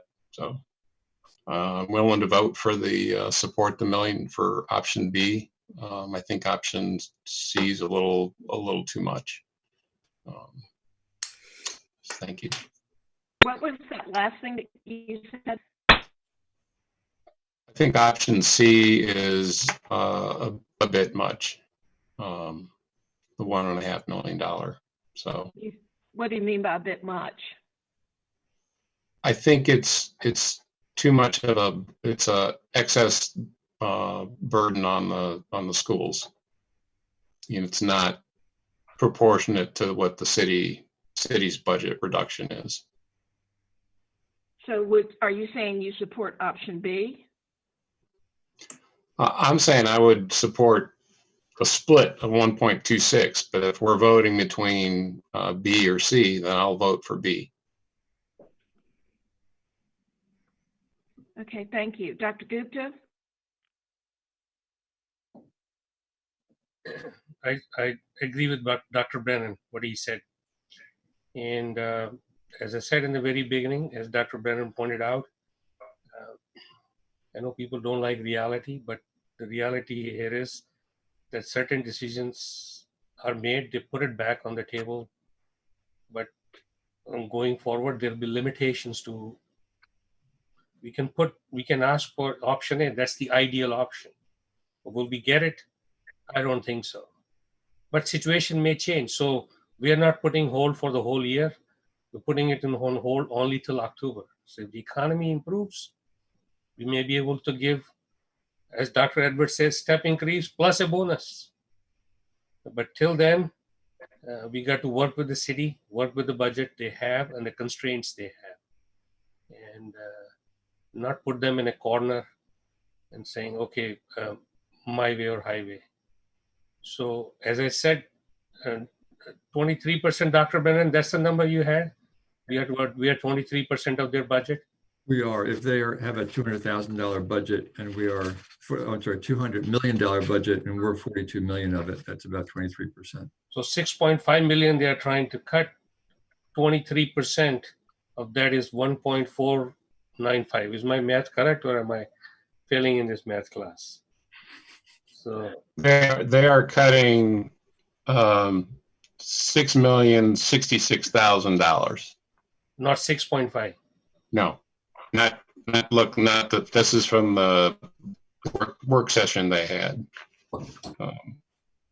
Yeah. So how much is that? 23% of 6 million. 6 point. Well, you know, 200 million was the starting budget. And so 6 million is 3% of that. That's where 1.38 is 23%. Yeah. So you have to have, when you go there and argue your case, you cannot just put a number, pick a number from the air and say, I'll do 1 million or 1.2 million or 1.3 million. You got to have a logic behind it. Right. So either you have that 1.25 logic or 1.38 logic. There has to be a reasoning behind it. Why Right. did you pick that number? And for 1 million, I don't see a reasoning. It's just a number from the dark cloud. We picked it up that 1 million, 1 million reduction. So what's the logic for putting in our part in meeting cities' budget constraints right now? Well, yeah, I think it's important that that Dr. Edwards put this out as a what if scenario, just to show us the types of impacts and hits to the budget. After hearing the scenarios, when you go to the city council and make your argument, make your case, why 1 million and why 1.5 million? Your argument of 1.25 makes more sense because it has some reasoning behind it. 1 million is what I think I can do when I live in 80% zone and hold and hope for and still do a step increase. So there is some logic behind my numbers in terms of what I'm thinking and trying to move forward with my staff. 1.5 million was the city manager's original proposal. 2.2 million was the city manager's second proposal.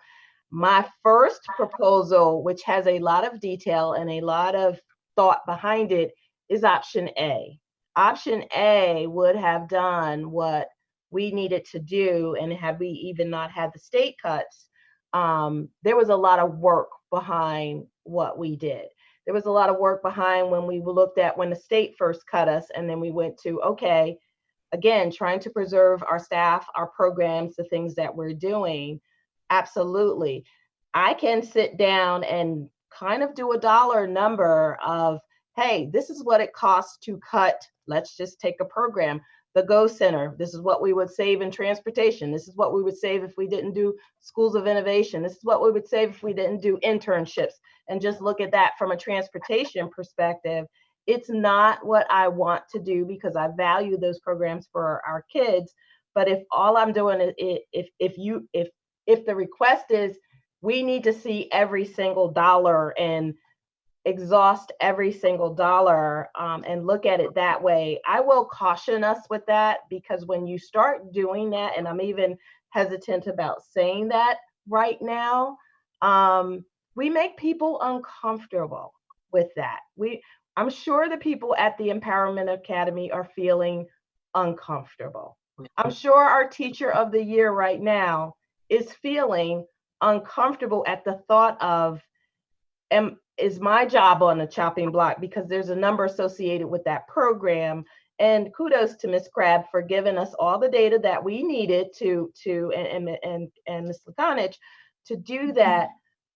But we're making people uncomfortable. And I can do this. You have to have a little bit of trust in me. I put together the first budget, and I can do it with the do no harm, and I can do it with the lead with care and have my staff in mind, which is what I want to do as well.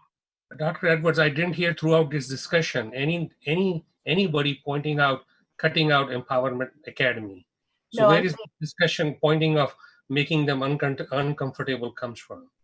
From Tuesday. I had a discussion on Tuesday. There was a question by council member on Tuesday. There was mention on Tuesday, and I do get emails from my staff when they hear these things from the council member. They want to know where I stand with that.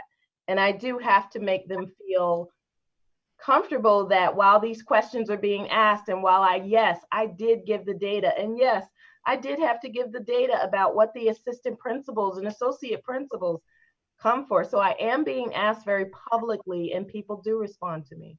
See, personally, to me, the problem is going forward, there are a lot of unknowns. These are all hypothetical scenario analysis, as Dr. Nellis pointed out, because we don't know when the governor will open up the economy.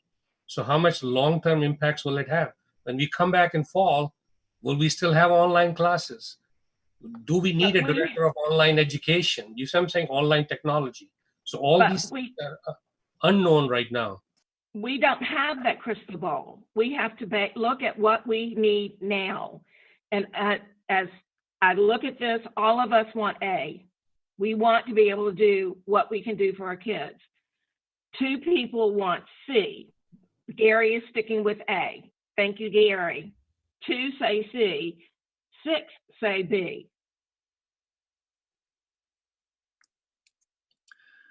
Dr. Edwards, I just want to comment that, regarding how much work you and your staff have put into this whole process is unbelievable. And no one I know on this board has any criticism of that. And I'm glad that, you pointed out that the question of empowerment academy did not come from this board. It came from a city council person that you had to respond to.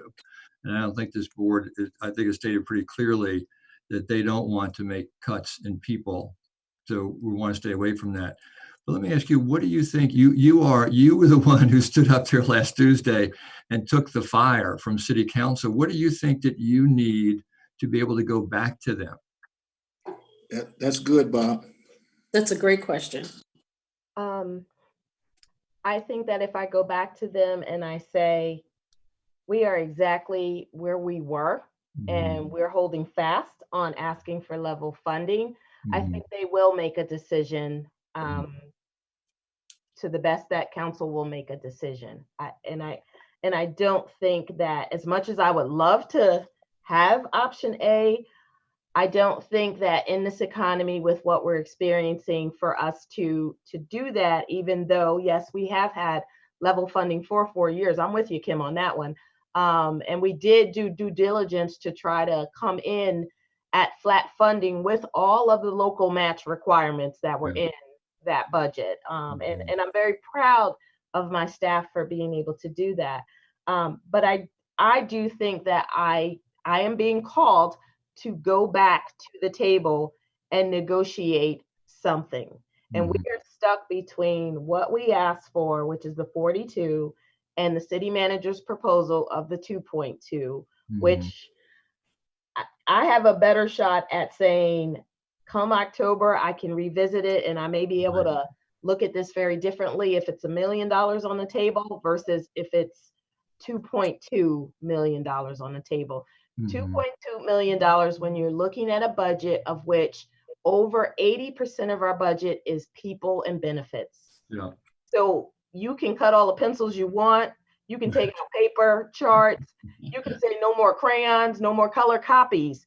You're not going to make a dent until you start cutting people when you get in the millions of what you need to cut to make that budget. So I absolutely think council is expecting me to come back and say, here's what we can do. Here's how we can help out, with also knowing that the very people who have been holding kids and families together since this COVID has hit has been our staff. And I'm not saying anything that city staff is not doing their part, but I know Lynchburg City is absolutely doing their part right now in terms of making sure that kids and families are as whole as we possibly can make them. Madam Chair. Yes, Dr. Coleman. And I know everyone can receive what I'm saying. It's obvious that Dr. Edwards and Kim have been working, Mr. Connage have been working overboard with this. But with all due fairness in trying to meet an almost impossible task, it does leave some board members with only looking at information just a few hours ago, whenever we got it. And I know I just got it. And so I do understand how legitimately individuals may want to look at it longer, not that they're questioning the integrity of it. That might have come out wrong, but I don't think hope it's not.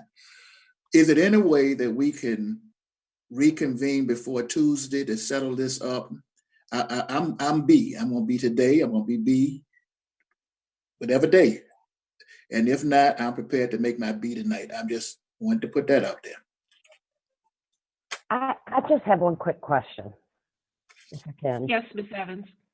I understand we just got the information, but are we expecting a detailed sheet about where they can save money before we make a decision on this? Because I think that's asking entirely too much. I really do, to have a detailed sheet of what amount and where they can save.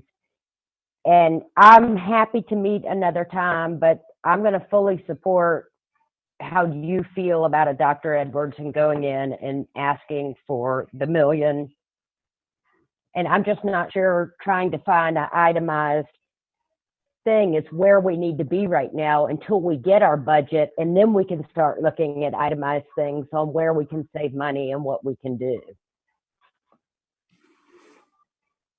Anyone else have thoughts? I do. Dr. Sinai? Yeah, if I may, my thinking is we're just really trying to zero in on a figure that city council can live with and we can live with in an environment where we know none of us are going to get what we need to live with. And so the discussion here is about how much of a hill are we willing to die on? And so the level funding, I do think is unrealistic. And I think if we would go in there and say we want option A, no matter what, we run the risk of them really getting annoyed and going all out on us and going for the 2.2 million. I don't think they'd be that vindictive, but I think you run the risk of that in a negotiation. So I think we should, I like the notion of, and I realize these are just scenarios about, what are the possibilities of where things might land? And nobody really knows. It's all abstract. It really is. And that's what's so frustrating about the whole thing. So I would suggest, I still go with B, but I really like the argument that Dr. Nilles has put forward, and I think Dr. Gupta, in terms of just matching the, doing the 23%, whatever our share of the budget is, that should be our share of the helping get rid of the anticipated deficit and nothing more. And that just shows good faith. It's like level funding. So that's just, am I understanding it correctly about what exactly this exercise is that we're doing? Because, we haven't looked at, until we know what that figure is, there's no point in going over the details of what that actually will mean. When we get the budget, it'll be what it is. And that's when we'll really have to grapple with how we deal with it. But until then, we don't know. But Crystal needs direction from the board. Correct. And that's what we're trying to do tonight. We have got to give her the direction of the board. And we have 6 people on the board who support option B. And they support option B tonight. They'll support it Monday. They will support it Tuesday. And we have 2 people who are looking at option C and 1 at option A. And I don't think that's going to change if we meet Sunday, Monday, or Tuesday. May I ask a question, Ms. Morrison? Please. Okay, so the city manager and city team has projected that their deficit is 6.6. I forget what it is. I thought it was 6.4. 6.4. I'm looking for the exact number. Okay. So what if their deficit is 4.4? Because they're projecting just like I'm projecting. They're guessing just like I'm guessing. So what if they overguess? Are we saying that, and I like I go with what you say, Dr. Nilles, 23%. So are we negotiating not a flat figure, but what if the city's deficit is less, then will they give us money back? Are we saying that? Is that part of what we are negotiating? Because we really are making decisions about what I'm predicting to give to them based on what they're predicting is going to happen to them. So I just don't want us to be, okay, here we go. And then we're in a position where, wow, it's turned around really well. And the city has recouped. We got a little bit, but we gave a lot if we're going with the percentage of the debt. And the debt is not absolute. I would get it if that number were an absolute figure, and I would say absolutely, that number's not going to change. But I don't want to lose sight that the details that you're asking of me, I get it. But remember, I'm predicting, they're predicting too.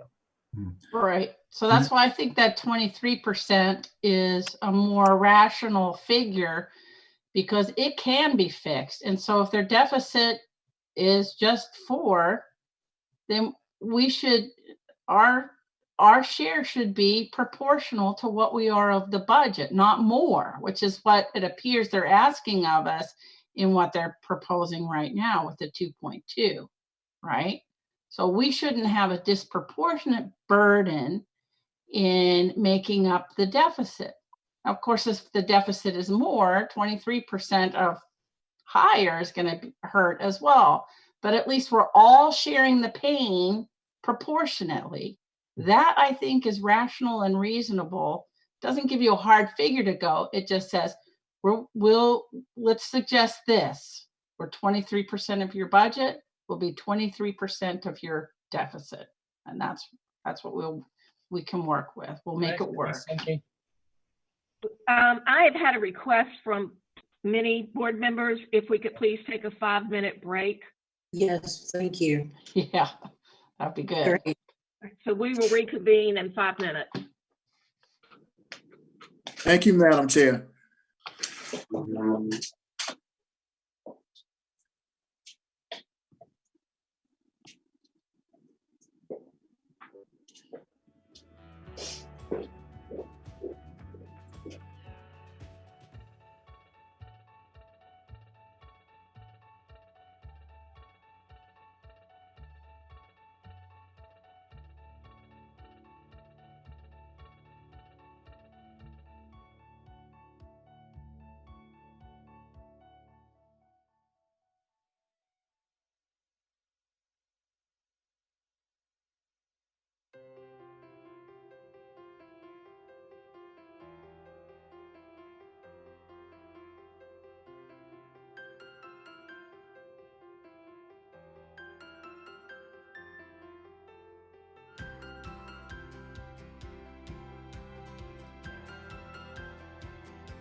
All right, I think we're ready to hit the ground running again. Okay, can I give it a shot? Be my guest. So what would the board think about the idea of taking the information that Dr. Edwards and her team has given us and compared, it sounds like Mr. Harvey feels that 20% decrease in sales tax is probably in the right ballpark, that we just look at the 20% column, and then we compare that to whichever two options we think are most appropriate. One of the things that one of the city council people told me is you should really take your best scenario and your worst scenario and just show us what the impact of that is, how you deal with that. So if we were to ask just for that information, and then, maybe a little breakdown on these line items, not getting into specific programs, not getting into other things, but just taking this format and deciding which options we want to compare that we think are reasonable. Best scenario, this is the worst would do, perhaps B. Worst scenario, D, which is the 2.2, and take those, look at that figures, ask that information to come back to us, and we look at that. Maybe finance looks at it first and decides whether it's helpful information or needs to be tweaked, and then it goes to the work session on whatever day that work session is. And we ask city council if we can present to them at the end of May. But what do we do if they say, no, we want something today? Then I think we say we haven't had enough time to do it. They had it, we were waiting for their meeting on Tuesday, which they had, and here we are on Thursday trying to make it. So I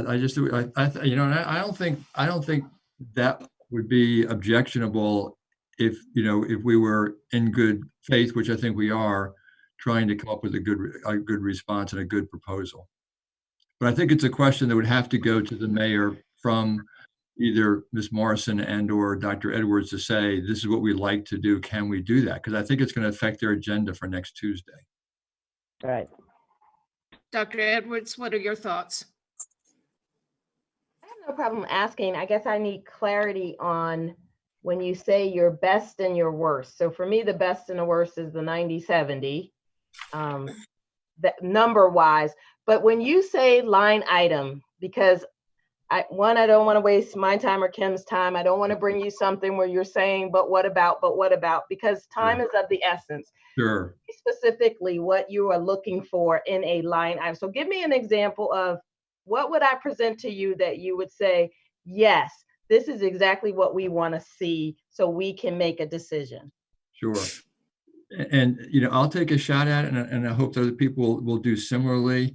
But for example, the funding from the state, we have it, the baseline at 56. It's still not clear to me where that 3.5 million that drops down to 2.2 million after we take the health insurance, whether that's in there or not. The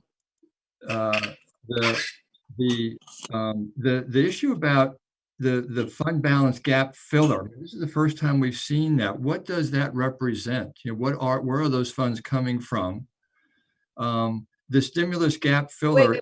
Let me ask a question right there. So Sure. Where are the funds coming from? So we have positions that have been open, like, we have some bus driver positions that have been open that haven't been filled. Do you want the exact bus driver, the number, or do you want a summary that says we have positions that are bus driver? Do you want something that says Willis retired in January and we didn't fill that position until now, so there's a salary lapse? No.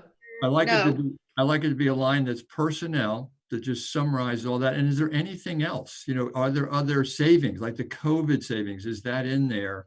What are the line items? But not the detail of how many people retired or what their salaries were, but just a breakdown of where did that fund balance come from?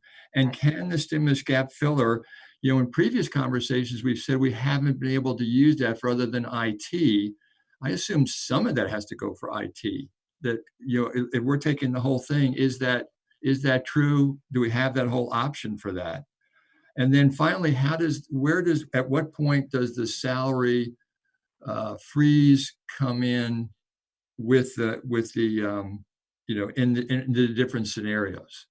So just trying to clarify for me what those big numbers have been that we've talked about in the past and where these new numbers have come from, like the fund balance gap and the stimulus gap filler we haven't seen before.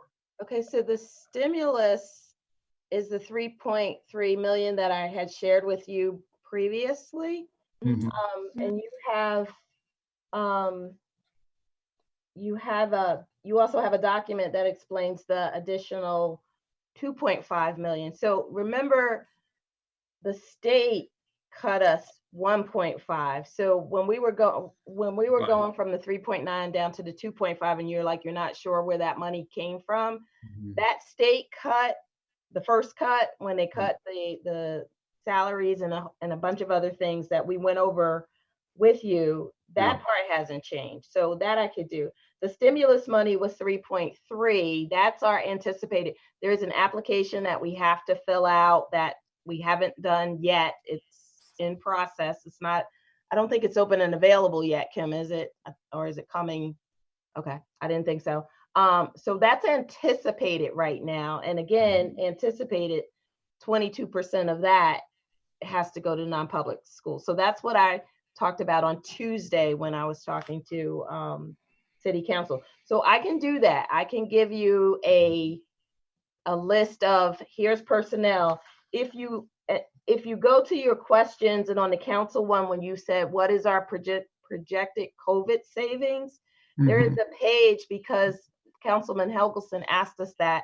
We broke that down in terms of fuel, person, like places on that sheet as well. So I can give you that again if. Well, you don't have to give it to me again, Crystal. If it's still a 1.4 million that you said before, then that's fine. If you just add it to that line, is that what's going into that fund balance gap? That's kind of what I'm asking. No, well, part of that COVID savings, don't forget, we're being reduced by 1.5 in the current budget. So we had to subtract that out as well. There's just a lot of moving parts. Right. That's my point. There are just a lot of moving parts. You're exactly right. It is. It's not easy trying to put a pin on this one where it's moving. And again, our maintenance costs now, we originally, when we were projecting some savings, we were like, okay, so maintenance is not going to be doing these things, but now maintenance is in. So we're adjusting for that because now that's not a saving since they're working and they're doing those kinds of things. So we can go through as best as possible and give you a list, but I'm just being upfront and honest with you. I don't want to give you a list and then have you say, no, that's not it. That's not where we wanted to do. And part of what we did here with what I heard was, can you give us some projections on where you think we're going to be and what the the sales tax and all of that, which is why I was like, all right, well, let me break it down for them by at least 3 options, 90, 80, 70, and then what the impact is and what we're looking at doing with some stuff. I certainly am looking at, like I said, I'm looking at attrition of positions, and I have some people who aren't coming back who I'm already like, I'm not refilling their position. Do I want to put that as a public comment right now? No, I don't. But as a superintendent, do I have that list in my head? Am I ready to go that deep? Yes. Mr. Harvey.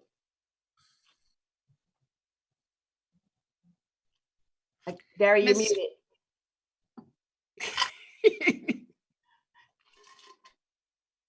Sorry. I just want to remind everyone, although I appreciate this information that we received, and I hear the concerns that we haven't had a lot of time to look at this. This is all kind of hypothetical. This is hypothetical based off of our budget that we have already approved. Okay, and what I understand that Dr. Edwards and her team have done is give us, some targets. Okay, if we receive if the overall state sales tax is reduced by this percent, by this percent, by this percent, I think realistically, what economists are saying, we're predicting a 15 to 18% sales tax reduction in Virginia. At least that's what I'm kind of hearing from my industry. Now, with that being said, again, we can then kind of hone in on this chart, which is where I believe Dr. Edwards has been trying to guide us to. There's a document that she provided me on Tuesday that I think is helpful. And Dr. Edwards, did all school board members receive this talking points? Yes. Okay. I think that document kind of gives everyone a little bit of an overhaul of how we were looking at the budget kind of going into this. You know, when we said coming in 2021, we were looking at a flat budget. Okay, so when we were coming in with a flat budget, we were not asking City Council for the 1.5 additional to match the state. All right, we were going to come up with that from our own. So not only are we not getting or requesting an additional 1.5, we're also taking 1.5 out of our budget. So if even though we say flat funding, from last year, we're already reducing our budget by $1.5 million. All right, so first we have to understand that. Next, we have to understand that the overall state tax revenue, which is about, if I remember correctly, about 32% of our budget, state tax and lottery are about 32% of our budget revenues that we receive from the state. Those are going to decrease by about 18%. So I think if we understand those numbers and put those numbers into play, that tells us where we're likely going to be on revenue. With that being said, I hear what Dr. Nilles is suggesting, and that is the fair way. That's one thing I always appreciated about Kimball Payne. When the city has been faced with difficult times in the past, he said, level funding, everybody cuts the same percentage. So I think the rationale of we have this percentage of the overall city budget, this is the percentage that we would offer as our worst case scenario. This would be our share. But again, we are presenting a budget, our budget, what we feel like we can operate off of. We might not get our budget. We might need to come back, which I think we will. We'll need to come back in October. You know, Dr. Edwards and her staff will need to sharpen their pencils and figure out all the details. I don't think we need to have another meeting Sunday, Monday, 2 weeks from now to discuss all this, because all of this is hypothetical stuff that we won't know until October. I think what we need to be saying is to City Council, this is our budget.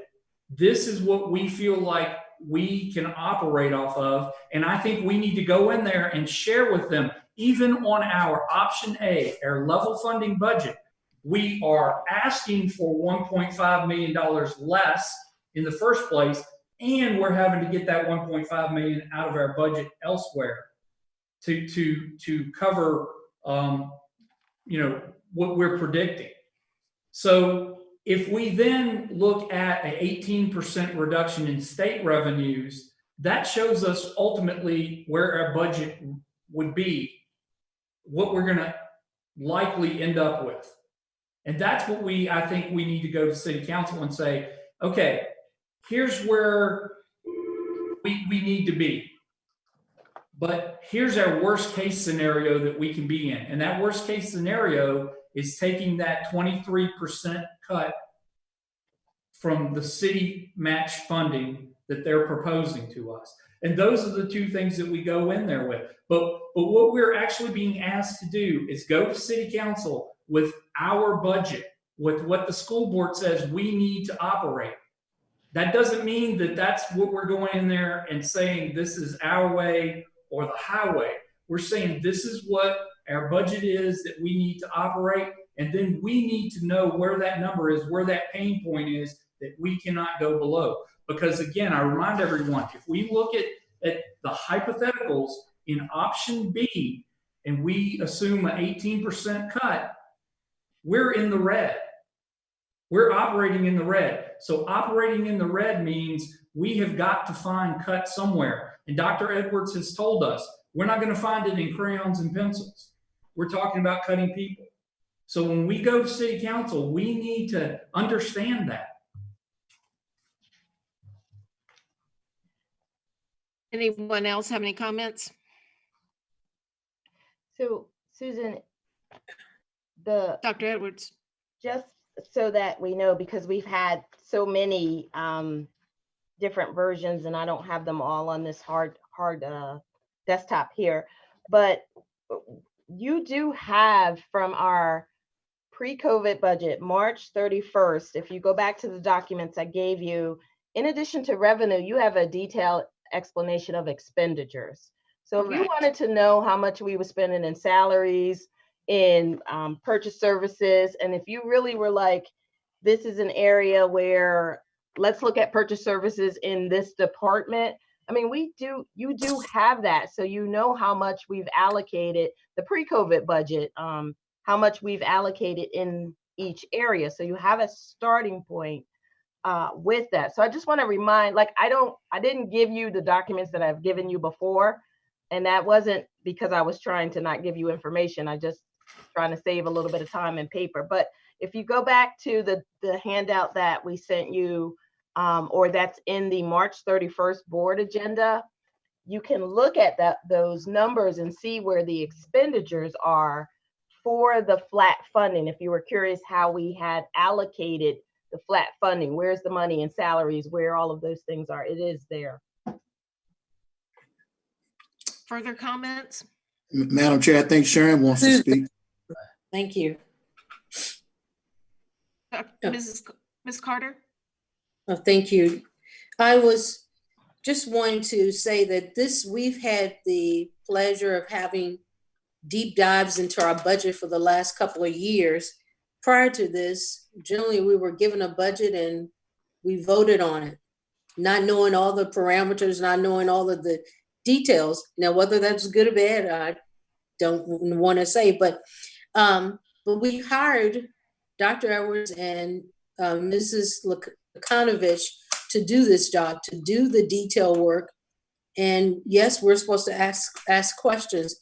I'm ready for a vote because my option is not going to change. And we've had the luxury of having a call in on Sunday to go into deeper dives, to ask more questions and understand where the 1.5, the stopgap came from and all of the others. I just wanted to make sure that you are comfortable with the options, especially B. Dr. Coleman? No, if she needs the superintendent to respond, I can wait. I got a text message from the city manager that says council is continuing its discussion on Tuesday on the budget. And I do think it's appropriate for me to attend and answer questions. And I'm happy to pass along to council the options or whatever you think is appropriate. So that was earlier at 7 that the city managers let us know. I think council posted their agenda as well. So it sounds like we need to go back prepared to discuss our options. Madam Chair, I know that I think the finance chair may want to speak, but here's one thing. I hear School Board Member Carter very loud and clear, as well as Gary Harvey. But COVID has kind of created this disruption. We put the committees in a suspended place because of COVID-19 only. But it would appear to me that we have a finance committee. If there's any other discussion that need to happen between now and Tuesday, would that group need to have an opportunity to weigh in any way? And if not, I would, I don't know what else to say. If we're not wanting to delay any further, then I've expressed where I am with B. Dr. Gupta. I think since we came back from break, we're just spinning wheels. We're repeating the same thing over and over again, and we are not going forward. So that's my takeaway from last 15 minutes. Well, Dr. Gupta, I would respectfully disagree. I would want to know from you, are you comfortable with us moving forward with and I think the school board chair has made a really good point of letting our superintendent do what needs to do. But as respect to the finance committee, do you see any need for further interaction with the board's finance committee. No, but you got to understand, we have supporters in the city council, and you don't want to put them in a position where, put them in a difficult position. So as Dr. Brennan said, it's a very delicate balance, and we have to be realistic in terms of what our supporters can I get. agree with you, but that's not my question. I was wanting to ask you whether or not you all need to have another look at it in terms of a committee. I think we have, Dr. Edwards has provided all the information, all the scenarios. So. Then, Madam Chair, I would then agree with Dr. Gupta. We are rambling about, and I would be prepared to vote whenever you say so. Thank you. All right. Dr. Mrs. Evans. I was going to say, I think we just need to, clearly Crystal needs to go in Tuesday with what we want. And I think we just need to make it. All right. Is somebody, is there a motion to be put forward for a vote so that we can give her clue? So move, Madam Chair, that we would embrace option B as presented to us tonight, realizing that there will be some flexibility around that going forward. Is there a second? Second. Thank you. All right, roll call vote. Mr. Harvey? I will be voting against this motion simply as being in support of our initial budget that we presented, in which we felt like we needed to operate and to take care of our teachers and our teacher salary. So I will be voting no, but I do understand that we need to be working with council on this, and I think we can be doing that in October. But for this motion of our school board putting forth a budget that we believe in, I would vote no on this one. Thank you. Ms. Evans? Yes. Dr. Brennan? No. Dr. Sinha? Yes. Dr. Gupta? No. Ms. Carter? Yes. Dr. Nilles? Yes. Dr. Coleman? Yes. Ms. Morrison, yes. It's been passed. Option B, 6-3. Dr. Edwards, is that the direction that you need? Unmute. And Madam Chair, you've led us through this beautifully. I'm still of the opinion that that you can at least say that Gary Harvey wanted to go all the way with A. I think all of us want it to go all the way with A. Yeah. Yes. Yeah, Thank you. Everybody. Everybody. Everyone, yes. And folks, if I could say this, again, I keep saying that this is our budget. And so I'm going to actually challenge each one of us. We need to be in council chambers on Tuesday night. We keep saying we're going to send Crystal and Susan in there. This is our budget. We need to own this. I'm going to toe the line with the board. The board has voted. This is our budget that we're proposing, that we're moving forward. But we need to be there and support our chair submitting our budget and supporting our superintendent and her staff in defending our budget and explaining our budget. You do understand that your chair fits one of those categories that should not be out in public. We'll go for you. We got you, Susan. All right. I'll carry you in on an iPad. How about that? Right. Okay. That takes us, thank you all very much for your discussion. And that takes us superintendent's comments.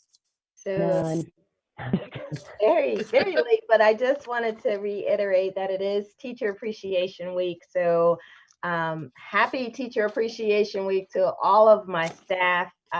Miss you being here, but I know you're doing a great job behind the scenes.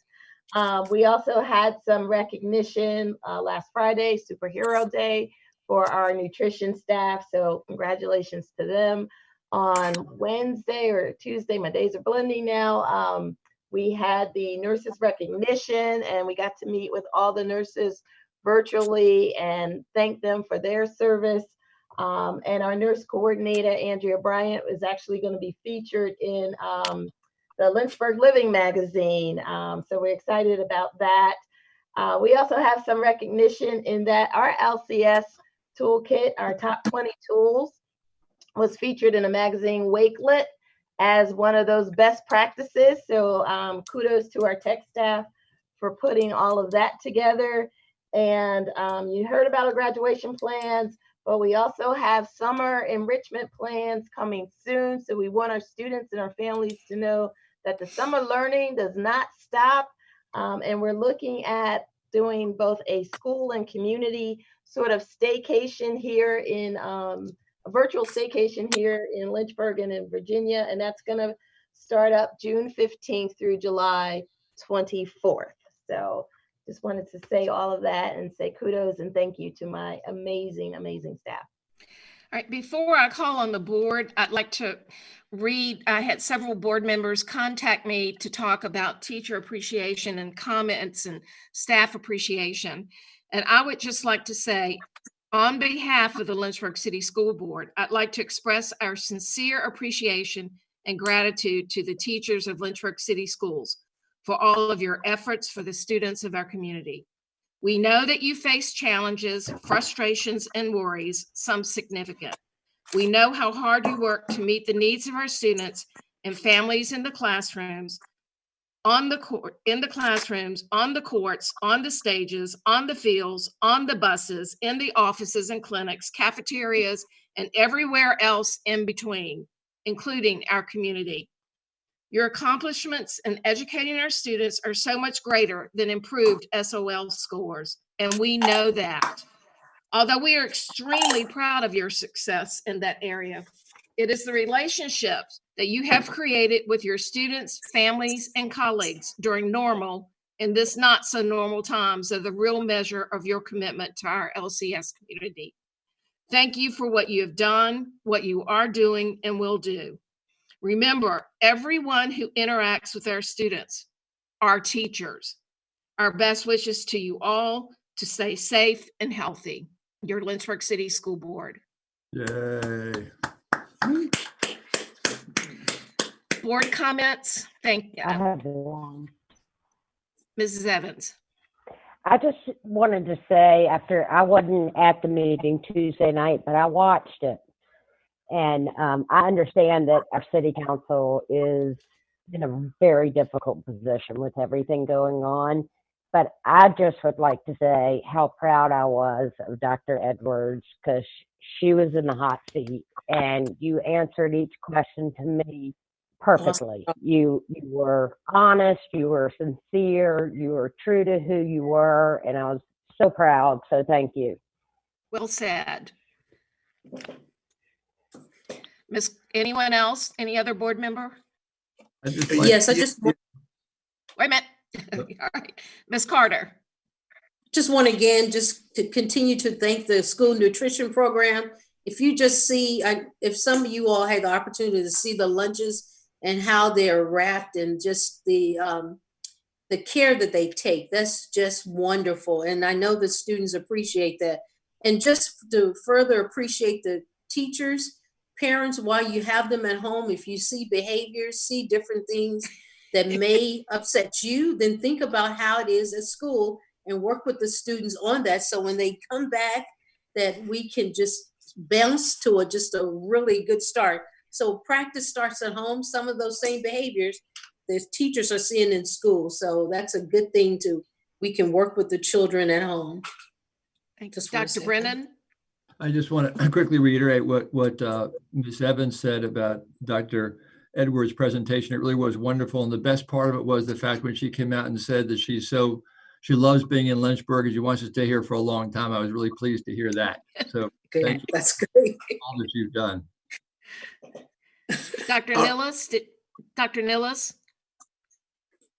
Yeah, I want to just echo your comments about Teacher Appreciation Week. It's really remarkable the engagement that what the teachers have done, where they basically all got thrown out into uncharted waters And every day they're having to figure something out, how to engage the students, reach out, create new lessons plan, ways to present it. It's really remarkable and a testament to the, and as we've seen so often, it's teaching is not just a job. It's a calling. And I personally want to say thank you. We're going to do what we can budget-wise, and I'm looking forward to the seniors graduating and how that's all going to turn out. So, and again, thank you to Dr. Edwards for doing a really good job in front of council. It's obviously your integrity and honesty showed forth, I think, for everybody. So, thank you. Madam Chair. Dr. Coleman? Tu, you want to go first? No, you go first, man. You're special. Oh, no, sir. No, sir. All right, real quick. I want to echo the commendations of our superintendent. I've enjoyed going with Dr. Brennan the last two council meetings, and she's done an exceptional job, as well as Kim Lakonich and all of the others who are there. The school lunch hero piece that Dr. Well, she'll be Dr. Carter soon, was talking about. We would enjoy being out with all of that, and I'm very appreciative of it. I also am just overwhelmed by the graduation creativity. We talk about critical thinking and communication, collaboration, creativity, and citizenship. That was just an extraordinary part of our meeting that is almost 4 hours and 20 minutes.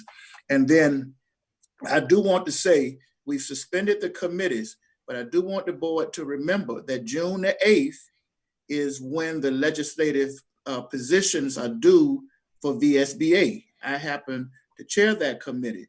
And with all of this post-COVID-19 activity and all of the changes, I don't know if we need to get School Board Attorney Towns involved in this, but I believe that there's some things that we need to be putting out there on the discussion about what education is going to look like going forward, that we need advocacy at the state level to address through VSBA. So anyway, June the 8th, that's when it is. And then also there's an advocacy continues in a time of emergency webinar on May the 27th that I would encourage us to participate in. And lastly, I participated in the executive committee meeting of the Virginia High School League today, and the Virginia High School League executive committee voted 31-0 to cancel spring sports and activities for the remainder of the 2019-20 school year due to the COVID-19. And that was a real hard decision. It impacts lives, and they were hoping they could get some things in, but they can't. And on June the 25th, that group will be meeting to determine out of season practice for July. It's fall sports, whether or not that's going to, what's going to happen. And I know we've got a lot of people locally who've been emailing me. I tried to bring it up today, but that's when it's going to happen, where we'll decide about the fall events. And then their budget won't be discussed until that time as well. So just some things to think about going forward. Thank you. Dr. Sinha, you said that you had a statement. Yes, everybody said everything really that's on my mind, but I don't want to think that I'm not appreciative. I really understand how hard it is to be before city council and make the kind of presentations and keep one's cool. And Dr. Edwards, you do represent us so well. And I too am very proud of you. I am extremely appreciative of your and Ms. Lukanich and all your staff's work trying to figure out these budget scenarios. It's a moving target and it's an impossible task, yet you do it. And so I'm very grateful. I too appreciate the nutrition team. My daughter loves going to that bus. It's just fantastic what you do for the whole neighborhood. It's really a big morale booster. Aside from the food, the morale key is just so needed. Yeah, the teachers, I know that they're really busy. I see families posting things that their kids are doing through distance learning that they're getting with their classes. And so it's been really fantastic how everybody has responded. So just so much appreciation for so many different things. Thank you very much. Dr. Gupta? I made my chance. Okay. So Dr. Brennan, Dr. Coleman and I visited Dunbar and EC Glass. Was it last week? And it was great to see the whole nutrition team. So that's why I have this logo out there. Thank you to all the nutrition teams, because they're bus drivers, they're cooks, they're regular staff members, and they're giving their heart out for these kids. So thank you very much. And our Dr. Coleman has become a grandpa this morning. I don't know if he has told you yet or not. So congratulations. That's his first grandchild at 2:43 this morning. Your mic is off, but I'll turn myself off and you can turn on. Mr. Harvey? Thank you, Dr. Gupta. Mr. Harvey? I just want to say our LCS family are rock stars across the board, all the way from our top administration all the way through. I want to send a special shout out to Dr. Coleman and Mr. Gadsky and their whole staff in building and grounds and maintenance, because they are working diligently during this time, taking advantage of the fact that we have the schools available to do lots of repairs. So they're getting a jump on that. So we know that they're working super, super hard. And I wanted to put a shout out to them. And I also wanted to say, I appreciate each one of my fellow board members.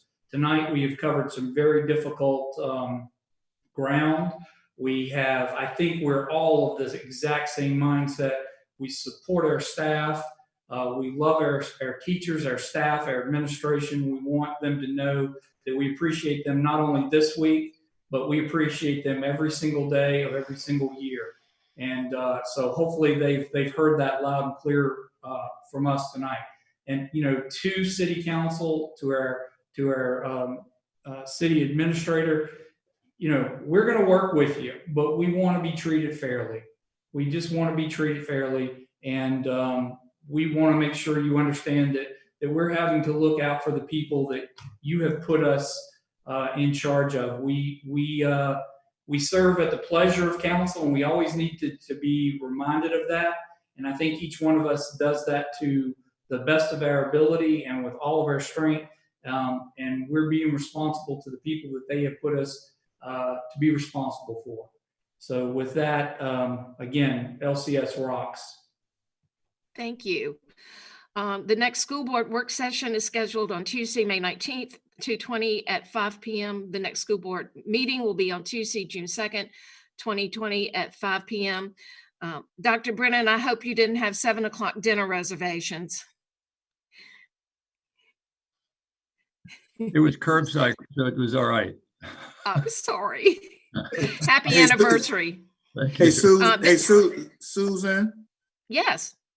Listen, I know I'm out of order, but we've been thanking a whole bunch of people tonight, but we all want to thank you. No one has ever had to lead a school board through a coronavirus pandemic before. And I thank you. You are always on spot, communicating with the superintendent, communicating with each of us. And we want to thank you for all of that extra work that nobody really knows about that you are doing on a daily basis. That's true. Thank you, Susan. Thank you very much. Thank you.